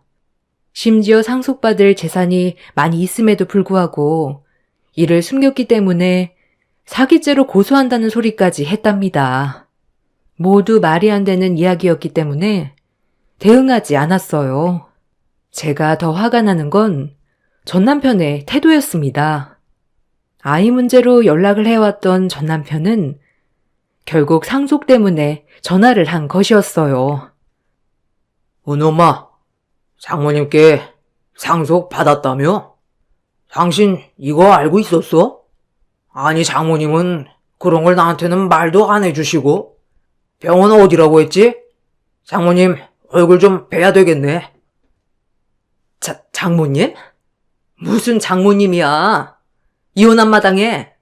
그리고 당신이 우리 엄마를 왜 봐?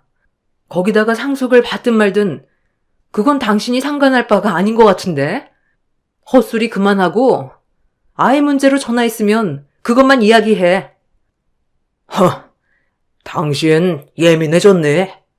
어쨌든 당신이랑 10년 결혼 생활 했는데 아무리 이혼했다고 하더라도 그건 분할해줘야 하는 거 아니야? 그 엄마의 그 아들이 맞네. 어디 가서 상속에 대해서 좀 알아보고 전화해 줄래? 우리 남남이고 이걸 당신이랑 나눠야 할 의무는 없어.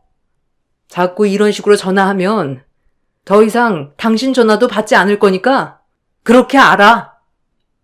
전 남편은 그 이후로도 계속해서 전화를 해왔지만 저는 대응하지 않았어요. 제가 아무런 대응을 하지 않자 남편은 오히려 안달이 났는지 엄마 병원을 오겠다느니 아이들이랑 같이 저녁을 먹자고 하는 둥 속보이는 말을 하기 시작했죠. 이런 남편의 태도에 저는 황당할 수밖에 없었어요. 그 후로도 저는 냉정하게 대했고 남편과 시모는 포기를 한 듯 보였습니다. 상속을 받고 난 후에 얼마 지나지 않아 엄마는 돌아가셨어요. 돌아가시기 전에 정신을 차릴 수 있어서 다행이었다며 저와 은우의 행복을 빌어주시며 떠나셨답니다. 슬픔 속에 저는 장례를 치렀어요. 평소에 살고 있던 동네에서는 교류를 하고 있던 사람들이 없었는데 장례날에 동네 사람들이 여러 분 찾아오셨더라고요. 어떻게 오셨을까 생각이 들던 찰나에 장례식장으로 찾아온 동네 사람들로부터 이런저런 이야기를 들을 수 있었어요. 에휴, 은우 엄마 힘내. 우리는 다 은우 엄마 편이야. 저번에 전 남편 어머니가 황당한 얘기를 하더라고. 네? 어머니가 무슨 얘기 하셨는데요? 아니, 은우 엄마 상속을 받았는데 그걸 나눠야 되는데 안 나눠줬다면서 원래 상속받을 재산이 많은데 그걸 숨겼다고 얼마나 얘기를 하던지 너무 황당하더라. 여기저기 돌아다니면서 며느리가 속였네 어쨌네 하면서 얘기를 했던 모양이야. 처음에는 우리도 무슨 일인가 싶었는데 이 얘기를 들어보니까 그 엄마 말이 어찌나 황당하고 어이가 없던지. 아무튼 그런 말 할 때마다 엄청 따졌지. 그런 일이 있었군요. 저는 몰랐어요. 아이고, 거기 아버지 아플 때 은우 엄마가 매일 가서 간병했잖아. 거기다가 그 엄마는 아무것도 안 하면서 놀러나 다니고 고생은 은우 엄마가 다 했지 뭐. 그거 동네 사람들 다 알고 있어. 얼마나 고생이 많았어 그래. 엄마가 그래도 은우 엄마 편하게 살라고 도와주셨네. 장례식에 오신 동네 사람들은 그동안의 고생을 알아주시고 저를 위로해 주었습니다. 이전부터 제가 고생하며 시댁 일을 하는 걸 알고 있었다고 하시더라고요. 시모가 가끔씩 어처구니 없는 이야기를 했는데 그때마다 이야기해주고 싶어도 남의 가정에 끼어드는 것 같아서 이야기를 하지 못했다고 해요.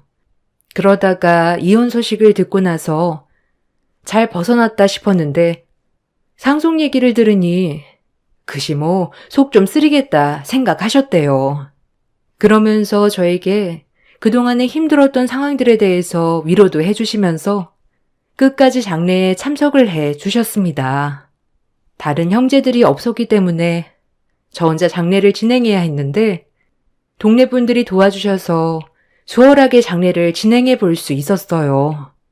장례가 끝이 나고 저는 내 편이었을 것 같았던 시댁 식구들에게는 전혀 느낄 수 없었던 감정을 얼굴만 알고 있었던 동네 사람들에게서 느끼다 보니 참 많은 생각이 들더라고요.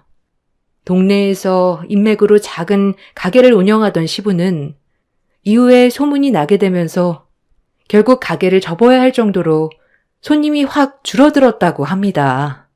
남편은 계속해서 상속받은 재산을 나눠달라는 연락을 하지만 저는 남편의 이야기에 반응하지 않고 있어요. 혹시라도 저에게 소송을 할까 싶어서 알아보니 상속받은 재산에 대해서는 분할을 하지 않아도 될 뿐만 아니라 특히나 남편과 이혼을 한 상황에서 상속을 받았고 재산 기여도에 아무런 지분이 없기 때문에 나눠줄 필요 없다는 답변을 받게 되었습니다. 저는 엄마가 남겨주신 재산으로 아이와 편안하게 잘 지내고 있어요. 가끔씩 엄마가 생각이 날 때면 잠들어 계시는 곳으로 찾아가 이런저런 이야기를 하곤 한답니다. 아이도 이혼을 하고 나서 그전보다 훨씬 편안해지고 저 역시 생활에 스트레스 없이 잘 지내고 있어요. 엄마는 끝까지 저와 함께하지 못했다는 점을 너무나 미안해 하셨지만 엄마가 이렇게 재산을 남겨주시지 않았다면 저는 힘들게 살았을지도 모르겠다 생각이 들어요. 이렇게 살 수 있는 건 모두 엄마와 아빠 덕분이라고 생각한답니다. 저의 긴 이야기를 들어주셔서 감사합니다. 안녕하세요. 경기도에 사는 40대 여자입니다. 제가 겪은 일로부터는 시간이 꽤나 지났지만 저도 제 이야기를 한번 써보려고 해요. 저는 20대 중반 어린 나이에 남편을 만나 결혼을 했습니다. 선을 보고 만났기 때문에 어느 정도 성격도 맞고 생활 환경도 비슷하여 선택한 결정이었죠. 아래로 줄줄이 동생들이 딸려 있었기 때문에 엄마 아빠의 부담을 덜어주고자 선택한 것도 있었죠. 이렇게 이른 나이에 시집을 온 저는 3년만 같이 살면 분가를 시켜준다는 말에 시부모님과 같이 살게 되었어요. 처음엔 제 부모님처럼 잘해주셨기 때문에 문제가 되지 않았어요. 시댁은 예전부터 자영업을 하셨기 때문에 점포를 운영하고 계셨죠. 결혼 전 남편이 회사를 그만두고 엄마 아빠를 도와 가게에서 같이 일하면 어떻겠냐고 해서 처음엔 내키지 않았어요. 하지만 계속되는 남편 설득에 결국 회사를 그만두고 어머님 아버님을 도와 점포를 운영하기 시작했습니다. 저와 적성에 맞진 않았지만 남편과 시부모님은 어차피 우리 있게 될 거니까 조금만 참고 열심히 해라 였죠. 남편도 같이 하는 일이었기에 하게 되었어요. 그것이 저의 발등을 찍을 일이라는 것을 모른 채로 말이죠. 그렇게 시부모님 가게에서 일을 하게 되었습니다. 처음 남편의 활동적인 모습이 너무 좋았지만 결혼을 하고 보니 완전 마마보이 그 자체였죠. 남편네 집이 자영업을 꽤 크게 하였기 때문에 외동인 남편 명의로 재산이 많이 되어 있다곤 했지만 마마보이인 남편은 어머님 말이 아니고서야 본인 돈을 쓸 수 없었죠. 시부모님만을 의지해서 살아가고 있었거든요. 형제가 많아 약간 독립적인 성향을 가진 저로서는 이해할 수 없었어요. 애미야, 왜 계산이 안 맞는 거니? 어제 정산 안 하고 갔어? 이러면 안 된다니까. 좀 꼼꼼하게 해라. 한 번 일을 하려면. 아, 어머니, 어제 마감은 그이가 했어요. 아마 그이가 안 하고 왔나 봐요. 지금 제가 다시 해볼게요. 이리 주세요. 아니, 넌 왜 네 남편한테 뒤집어 씌우냐? 네가 했든 남편이 했든 죄송하다 한마디면 될 것을 가지고 토를 달아 달기를. 네? 아니, 당연히 제가 안 했으니까 안 했다고 하는 거죠. 그리고 재민 씨가 좀 꼼꼼하지 않은 것도 사실이고요. 아이고, 웃긴다, 너 참. 서방 잡아먹겠다, 아주. 남자는 좀 화통하고 털털하면 되지. 꼼꼼까지 바라길. 아주 욕심도 많다. 어머니의 말이 너무 모순적이었죠. 제가 잘못하면 안 되고 남편은 잘못을 해도 된다니 이런 문제부터 시작하여 임금 문제까지 점점 불만이 쌓여갔어요. 항상 남들은 1원 한 장 틀리지 않게 정산을 해주셨지만 늘 저에겐 얼렁뚱땅 정산을 해주셨어요. 이런 것들이 쌓여 저는 점포에서 일을 하기 싫어졌습니다. 그래서 어머님께 말을 했죠. 더 이상은 할 수 없었기 때문에요. 생활비를 한번 타려고 하면 어머님에게 어떤 연유로 돈을 쓴다고 허락을 받고 돈을 써야 했어요. 정말 숨이 막혔습니다. 어머님, 저 그냥 다시 회사 나갈까 봐요. 아무래도 저랑 점포는 안 맞는 것 같고요.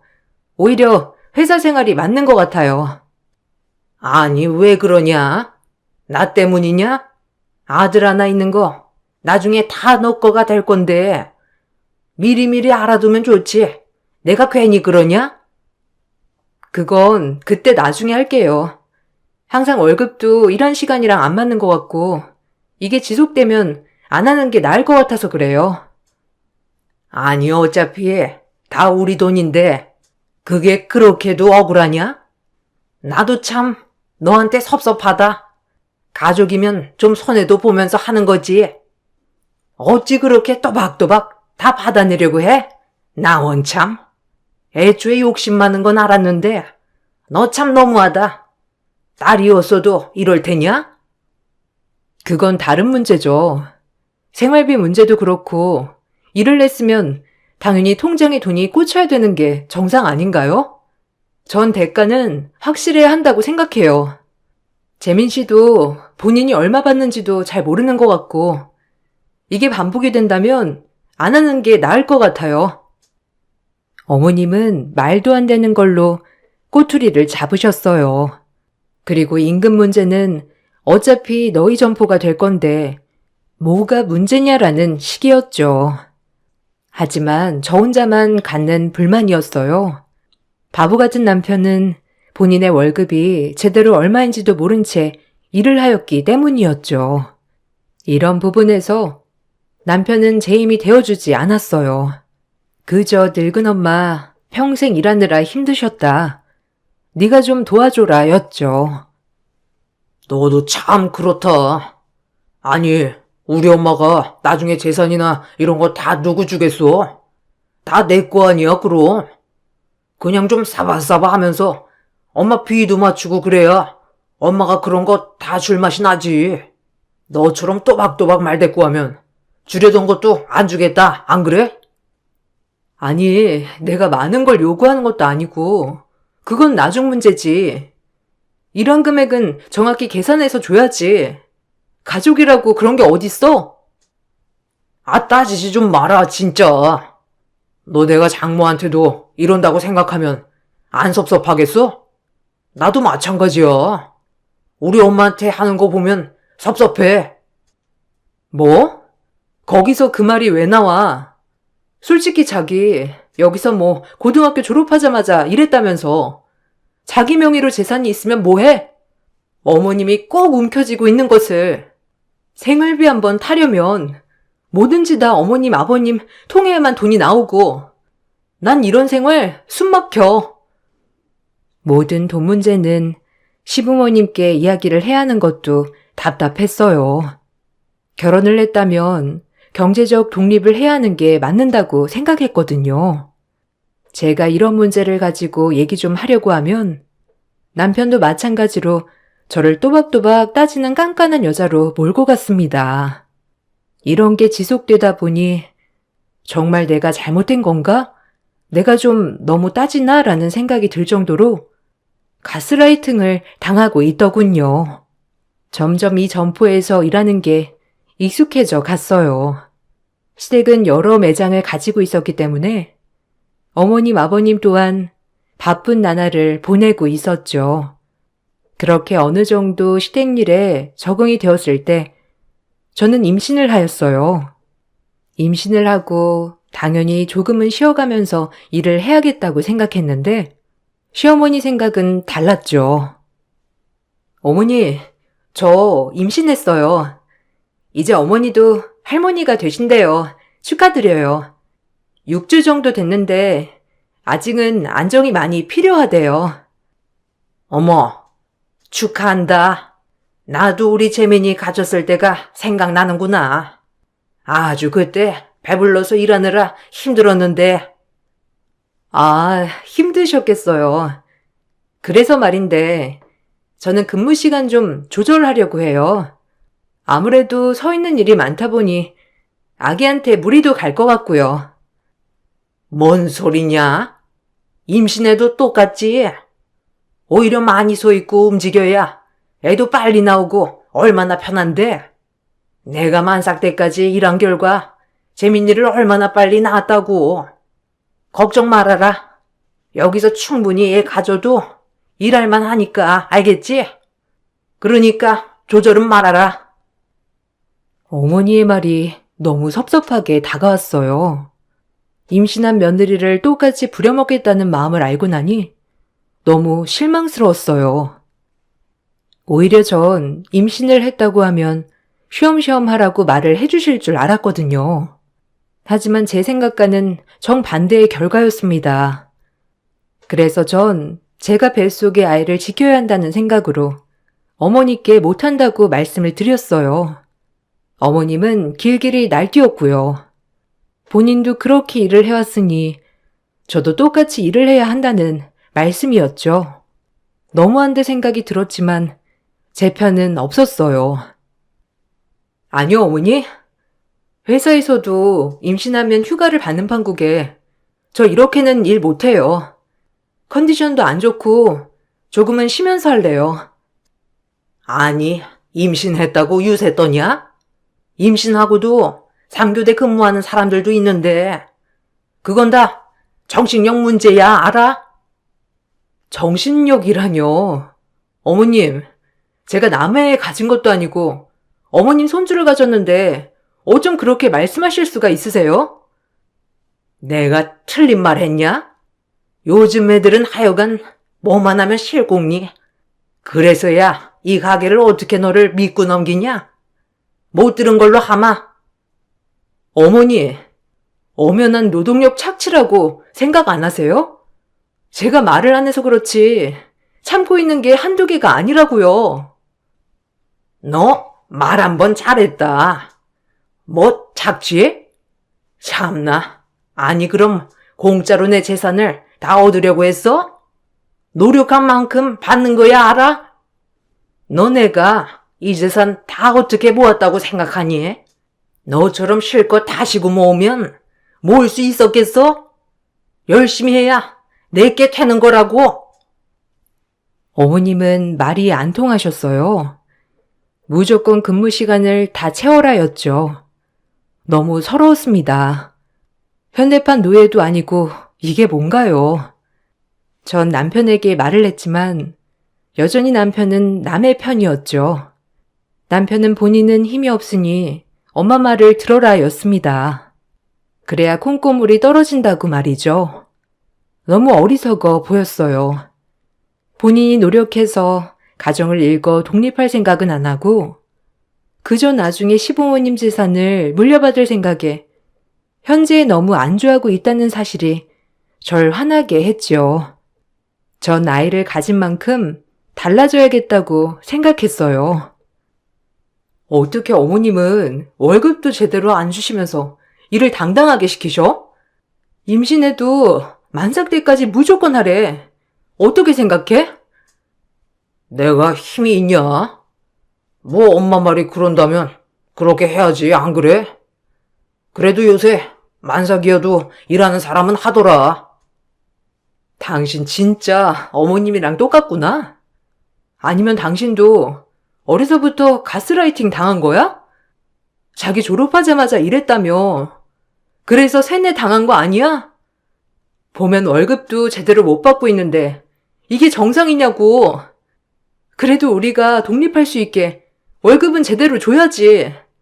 애 낳아도 이럴래? 애 낳아도 계속 시부모님한테 의지하면서 살 거야? 당신 이제 아빠 된다는데 정신 차려. 애가 뭘 보고 배우겠어? 지금 나 가르쳐? 네가 뭔데 나한테 이래라 저래라야. 아무도 우리 엄마 아빠한테 불만 안 가져. 꼭 너 하나만 그러더라. 내가 괜찮다는데 지금 네가 나한테 따지면 뭐 어쩔 건데. 사람 피곤하게 하지 마라 진짜. 정 떨어지니까 알겠어? 에휴. 지금 자기 앞으로 되어 있는 건물이며 땅이며 문서 달라고 해. 어차피 자기 이름으로 되어 있잖아. 아기 태어나면 독립하자. 뭐라도 하면 먹고 살 수 있어, 어? 나 정말 숨 막혀. 매일 일은 일대로 하고 눈치 보면서 돈 타고 이게 뭐야? 사람 사는 거야? 그런 말 마. 엄마가 알아서 더 불려주시겠지. 네가 우리 엄마 수완을 몰라서 그래. 얼마나 대단한 사람인데. 남편의 말에 기가 막히고 코가 막혔어요. 당장이라도 뛰쳐나오고 싶었지만 뱃속의 아이가 무럭무럭 자라고 있는 바람에 참았습니다. 그리고 전 정말 만삭이 될 때까지 코피 터져가며 일을 했어요. 시어머니는 눈 하나 깜짝 안 하고 저에게 일을 시키셨고요. 그렇게 힘든 상황 속에서도 아이는 건강하게 태어나 주었어요. 아이가 태어나고 조리원 10일이 저에게 가장 큰 휴가였습니다. 그마저도 시어머니는 3박 4일이면 몸조리는 끝난다고 하였지만 우기고 우겨서 10일을 예약했죠. 그렇게 아이를 안고 조리원을 퇴소하던 날, 전 역시나 어머님 호출로 가게에 나가봐야 했어요. 핏덩이를 등에 업고 말이죠. 어머님은 이것이 당연하다고 했어요. 그래, 몸조리는 다 했냐? 너도 참 너다. 우리 때는 하루 이틀만 몸 풀고 바로 나가서 일했는데 요즘 애들은 정신력이 글렀어. 네? 어머니, 저 너무 지치네요. 오늘도 힘들게 나온 거예요. 자꾸 그런 정신력 운운하지 마세요. 제 친구들은 조리원에 보통 2주는 있어요. 누가 조리원 퇴소하자마자 아기 둘러 업고 일을 나오나요? 옛날이랑은 너무 달라요, 어머니. 아이고 그래. 너 잘났다. 됐고 밀린 일에 산더미다. 너 없는 동안 직원을 쓸 수도 없고 아주 내가 힘들어 죽는 줄 알았어. 창고에 가면 재고 쌓였으니까 재고 좀 파악하고 진열 좀 해놔. 애는 죽어라. 먼지 들어가면 안 되니까 내가 업고 있을게. 아이고 참나. 제가 없는 동안 제 일을 쌓아놨다고 하신 어머님을 보며 경악을 금치 못했어요. 이젠 이런 생각이 들더군요. 이 집은 며느리를 필요로 하는 게 아니라 현대판 노예가 필요한 거였구나. 월급도 떼먹고 아이 낳아도 바로바로 부릴 인력이 필요했구나라고 말이죠. 오히려 아이를 낳고 나니 우울증이 겹쳐 저는 더욱더 어두워졌습니다. 그나마 저녁에 일을 끝내고 와서 아이를 재우는 시간만이 유일한 저의 힐링 시간이었네요. 남편조차도 제 편이 아니었으니까요. 매일 시부모 눈치만 보는 남편. 하지만 엄마는 강하다고 했던가요? 아이를 낳으니 이 아이만큼은 정말 제대로 모든 걸 누리고 살게 하고 싶었어요. 그때부터 악착같이 일했죠. 그리고 아이가 커가는 모습을 보며 스스로 위안을 삼았습니다. 아이가 먹고 싶은 거, 하고 싶은 거, 사고 싶은 거는 무슨 일이 있어도 다 해주고 살았어요. 그렇게 모든 삶의 의미를 아이로 초점을 두고 살고 있을 무렵 저에게 또 다른 상처가 다가오고 있었죠. 원래도 남의 편이었던 남편이 이제는 외박과 도박을 일삼는 것이 아니겠어요? 총체적 난국이었죠. 내가 이런 남자를 믿고 살아야 되는지 이젠 의심조차 들었습니다. 뭐 하나 믿고 의지할 데가 없는 기분이랄까요? 여보, 어제 어디서 자고 들어온 거야? 혹시 어제도 하우스 갔었어? 당신 진짜 미친 거 아니야? 한두 살 먹은 어린애도 아니고 이제 아기 아빠인데 정신 차려야지. 언제 독립할래?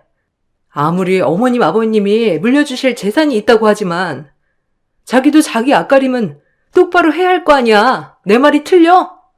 당신 활동적인 모습이 좋아서 결혼했는데 진짜 내가 당신이란 남자 뭘 믿고 결혼했는지 모르겠다. 뭐가? 알아서 엄마랑 아빠가 돈 모아주실 건데 뭐가 문제야? 그리고 남자가 좀 밖에 나가서 게임도 할 수 있는 거지. 넌 꼭 별거 아닌 문제를 심각하게 몰고 가는 경향이 있더라. 질린다 질려. 애 낳고 바가지가 점점 더 심해지는 것 같아. 알아? 바가지라고 했어? 내 말이 틀리냐고. 어머님 앞에선 찍소리도 못하면서 나한테는 그렇게 말하고 싶어? 나 당신 와이프야. 네가 돈 모아주냐? 우리 엄마가 돈 모아주는 거지? 나한테 스트레스 풀지 마. 병원 가보라고. 너 정신 문제야 그거. 남편은 늘 이런 식이었습니다. 항상 제가 문제라는 식이요. 생각해보면 시집 올 때부터 잘못됐다는 생각부터 들었죠. 전 하루하루 낙이 없었어요. 그나마 정말 애 하나 곱게 자라는 것을 보는 마음으로 살았어요. 친정에 가서 하소연도 하고 친구들을 만나 실컷 수다를 떨면서 스트레스도 해소하고 싶었지만 365일 시댁 점포일을 해야 했기에 실수조차 없었어요. 하지만 그런 저를 시어머니는 못마땅해 했습니다. 제가 열심히 하면 할수록 시어머니는 저를 더 부려먹을 생각만 했으니까요. 시어머니는 젊어서 고생은 사서도 하는 것이라며 저에게 당연히 일을 해야 한다며 다그치셨죠. 정말 이혼하고 싶었습니다. 그놈의 애가 뭐길래 이혼하는 게 쉽지 않던지 지금 생각하면 조금 답답한 생각인 것 같기도 합니다. 그래도 언젠간 남편도 내 고생과 마음을 알아줄 거라 생각하며 버텼어요. 그리고 아들이 하고 싶은 것을 다 하고 사는 모습을 보며 위안을 삼았고요. 예, 내일은 거래처 가서 대금 결제 좀 해오너라. 물건을 띄웠으면 빨리빨리 입금을 해야지. 나왕참. 내일 갔다 오거라. 네, 거래처만 들리면 되죠? 그냥 오늘 다녀올게요. 용이 아빠 차 안 쓰니까 그거 타고 얼른 갔다 오죠 뭐. 그렇게 시어머니 심부름을 하려고 남편의 차를 타고 거래처로 향하는 길이었습니다. 오랜만에 남편의 차를 타보니 못 보던 방향제며 많이 바뀌었더라고요. 그러려니 하고 차를 한참 타고 가던 중 조수석 아래쪽에 반짝반짝거리는 걸 발견하게 되었어요. 급히 차를 세우고 이게 뭐지 하고 주워보니 웬 여성의 귀걸이였네요. 생전 귀걸이를 안 하기도 하고 왜 여기에 떨어져 있나 싶기도 하여 주워서 주머니에 넣었죠. 그때까진 정말 상상도 하지 못하였어요. 거의 붙어서 일을 하기도 하고 대부분 친구들도 누군지 다 알기 때문에 남편의 행동들은 의심 가는 게 전혀 없었거든요. 그렇게 거래처에 도착을 하게 되었고 대금 결제를 하려고 들어갔죠. 결제를 하고 나가려는 순간 거기 직원이 저에게 한마디 했어요. 그 말이 저에겐 큰 의심으로 다가왔습니다. 사모님, 오셨네요. 주말에 사장님이랑은 데이트 잘 하셨어요? 사장님이 급하게 가길래 어디 좋은 데 가시나 했는데. 네? 데이트요? 주말에 우리 그 일을 만났어요? 어디서요? 데이트 갔긴 했는데, 거기가 어디였더라? 신촌 쪽에서 봤잖아요. 거기서 사장님 뵈서 반가웠는데 사모님도 같이 오셨다길래 인사드리려 하다가 급하게 가시길래요. 직원의 말을 들어보니 남편은 주말에 신촌 쪽에서 저와 데이트를 한다며 후다닥 갔다고 하였죠. 그 말을 듣고 나니 한 번 시작된 의심은 멈출 수 없었어요. 설마 아니겠지. 도박과 외박은 일삼았어도 간이 콩할 만한 사람이었기에 무언가를 주체적으로 하진 않았겠거니라고 생각한 제 탓이 컸던 걸까요? 너무 남편을 믿은 걸까요? 그날 전 집에 와 남편을 추궁하였어요. 오늘 거래처 갔었는데 대수 씨가 그러더라? 자기 주말에 신촌에서 봤다고. 나랑 있었다고 했다며? 왜 그랬어? 뭐? 그냥 뭐. 갑자기 왜 오셨냐고 하니까 자기 말이 나와버렸지 뭐. 그냥 진수랑 그날 게임방 갔었거든. 근데 거기 직원한테 게임방 다닌다고 할 수 있냐? 그래도 사장님 하는 사람 앞에서. 그래서 뭐라고 했어? 아니라고 했어? 그래서 나한테 지금 따지는 거야? 아니, 따지는 건 아니고 물어보는 거지. 혹시나 해서 자기가 신촌까지 갈 일이 뭐가 있나 싶기도 하고. 어쨌든 알겠어. 너 의심 같은 거 하지 마라. 매력 떨어진다. 가뜩이나 없는 매력 의심하기 시작하면 정도 떨어지니까 알겠어? 뭐? 바람 피운 놈이 성낸다더니? 웬 오바야?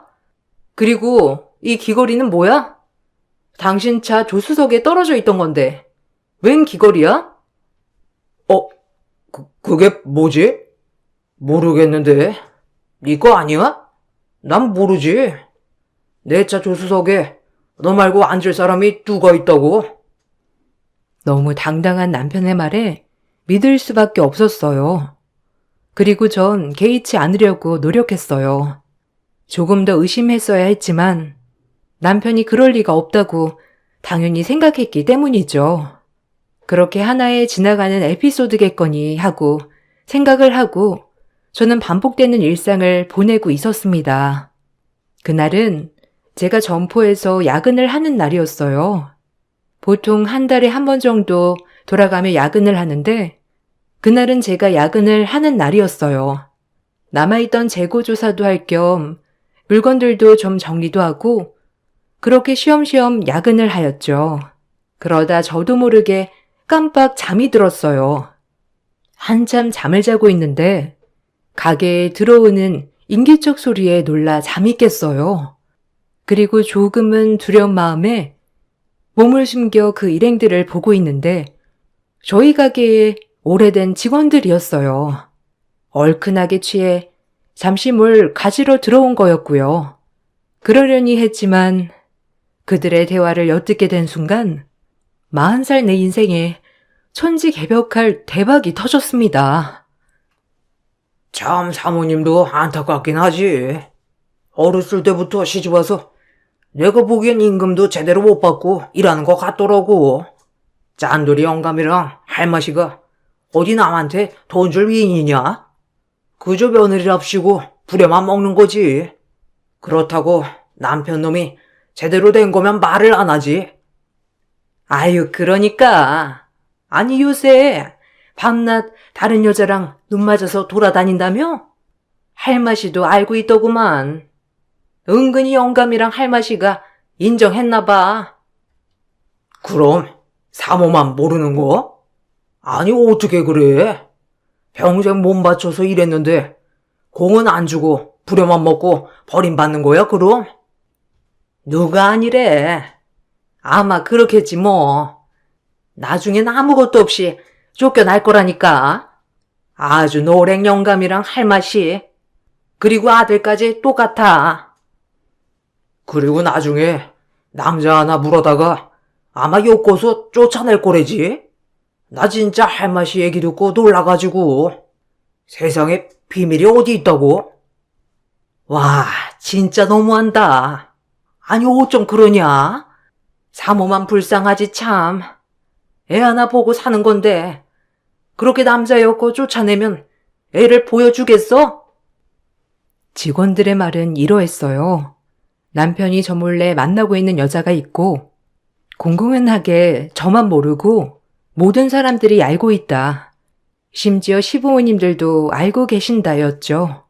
아마도 제가 쫓겨날 거라며 평생 염전 노예처럼 일만 하다가 쫓겨날 것 같다, 불쌍하다. 그런 내용. 그리고 웬 남자 하나를 엮고 저와 같이 내보내겠다고 하는 내용까지요. 소름이 돋았습니다. 그동안 가족이라고 믿었던 사람들이었는데 제 뒤통수 칠 생각만 하고 있었다는 것이요. 26살에 시집와서 40이 될 때까지 임신하고 딱 10일 쉰 거 외에는 제 몸 다 바쳐 일했건만 돌아오는 건 버림받는 거라뇨. 어이가 없더라고요. 그리고 기가 막히고요.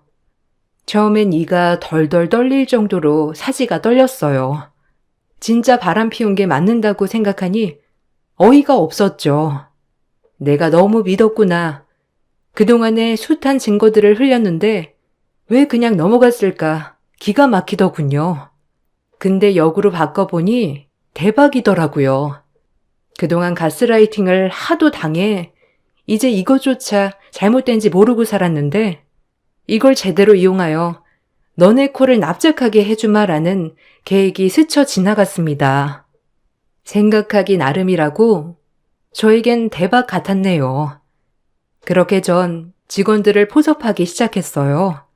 다행히 일할 때 평판이 좋았던 저라서 직원들이 많이 도와주었죠. 다 알아요. 대충 내용. 두 분 하시는 얘기 들었어요. 야근하는 날. 뭐 충격이긴 한데 애초에 기대도 없던 사람들이라 오히려 이 기회로 엿이라도 먹이려고 해요. 제가 뒤통수 당하기 전에 제가 먼저 치려고요.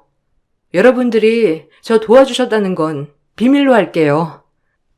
아이고 사모님, 죄송해요. 저희가 진작에 미리 말을 해드렸어야 했는데 뻔히 고생하는 거 알면서도 쉽게 나서지 않았네요. 괜찮아요. 그럴 수도 있죠. 쉽지 않으셨을 거라는 거 알아요. 일단 남편의 외도 증거 먼저 잡을 거예요.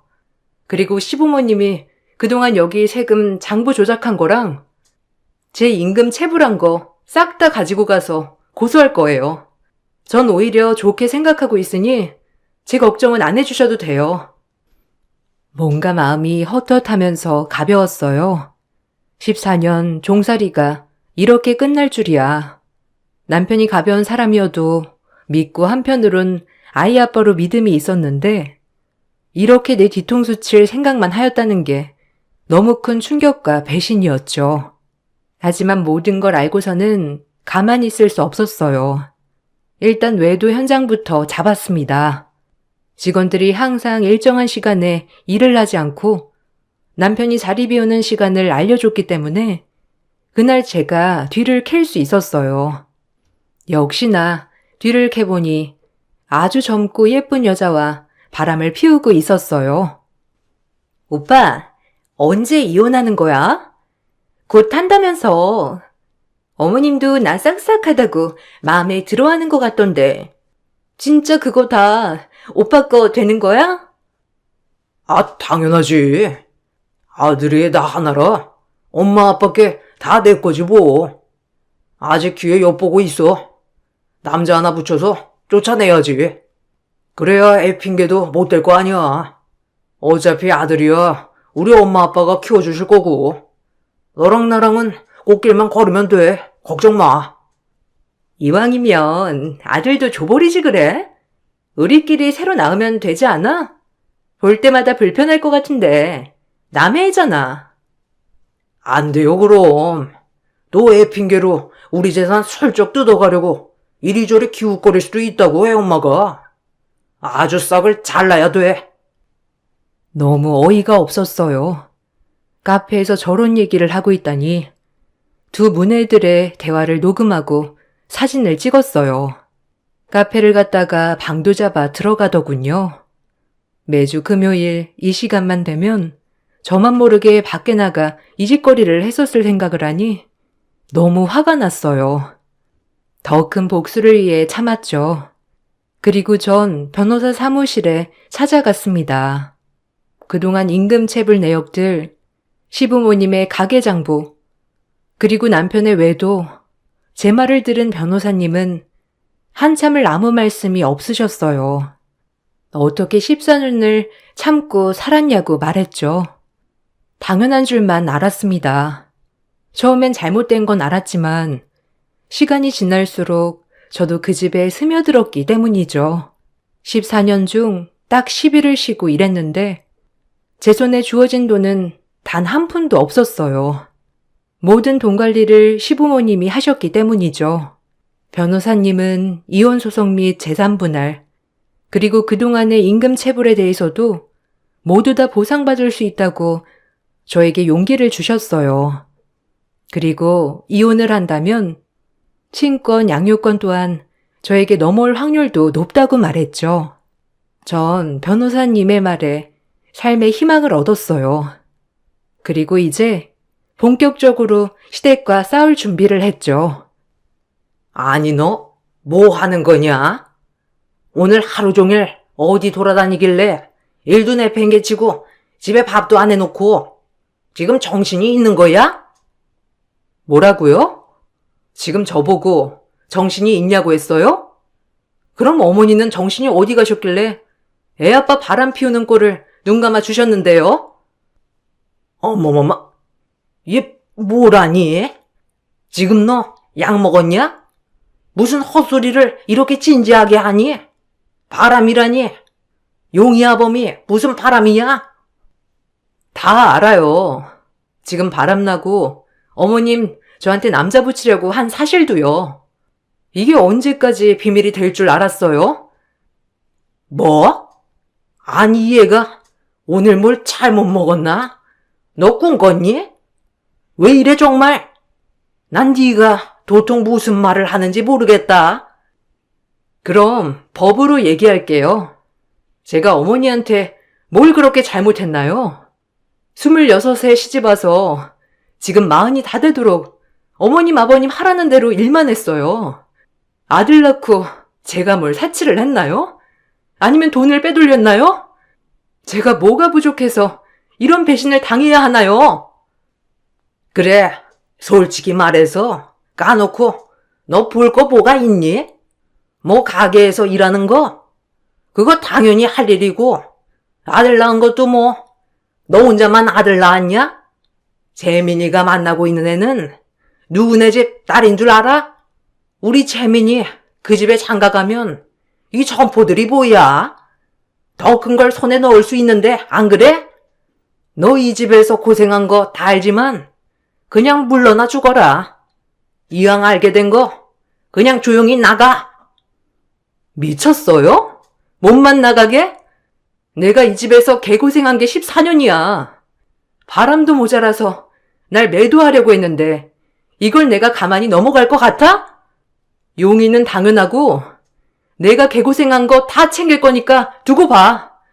이대로 절대 못 넘어가니까 두고 보라고. 전 시어머니에게 선전포고를 하고 집에 있는 모든 짐을 바리바리 쌌습니다.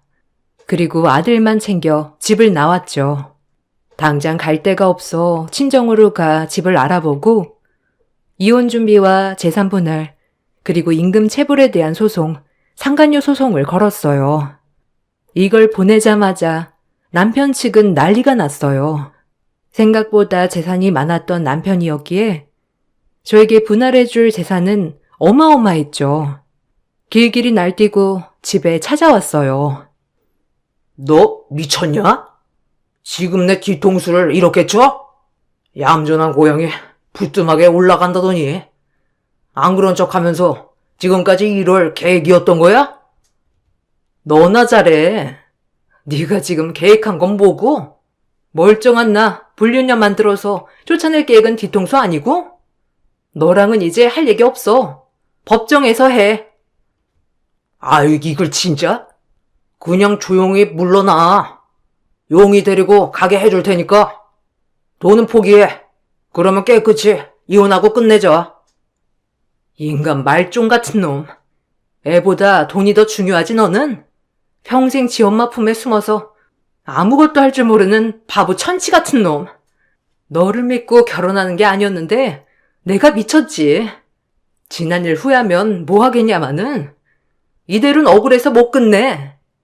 너 탈탈 100개 먹고 끝낼 거야. 이 말을 남기고 돌아왔어요. 그리고 역시나 오랜 시간이 걸렸지만 모든 재판에서 승소했습니다. 그리고 많은 재산을 분할받았죠. 욕심 없이 자식 하나 보고 살아가고 있었는데 창고에서 나눈 직원들의 대화를 엿들은 이후에 이렇게 홀로서기를 할 수 있었어요. 참으로 어리석게 살았다고도 생각합니다.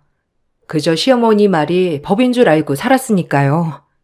아마 남편의 외도가 아니었다면 전 아직도 그 고생하며 살았을 것 같은데 오히려 고마워해야 하나 합니다.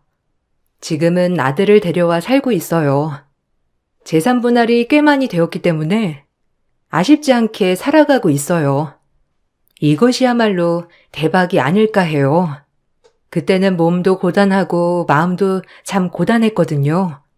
아들만 잘 클 수 있다면 미덕으로 여기고 살려고 했으나 얼마나 어리석었던 일이었는지 새삼 깨달아요. 세상에 이렇게 행복한 일상이 소소하게 많이 있는 것도 놀랍고요. 지난 14년 동안 하지 못했던 문화생활도 즐기고 있고 제가 하고 싶었던 제빵 과정도 배우고 있습니다. 이 과정이 끝나면 조그맣게 제과점을 하나 해볼까 하거든요. 지난 과거를 돌아보면 제 친구들도 요즘 시대에 놀랍다고 하지만 이혼이 흠도 아니고 이젠 모든 걸 훌훌 털고 제 자신만을 위해서 살고 있어요. 여러분들도 후회되는 과거가 있으신가요? 과거는 있고 새천년 새 출발 한번 해보세요. 제 글 읽어주셔서 감사합니다.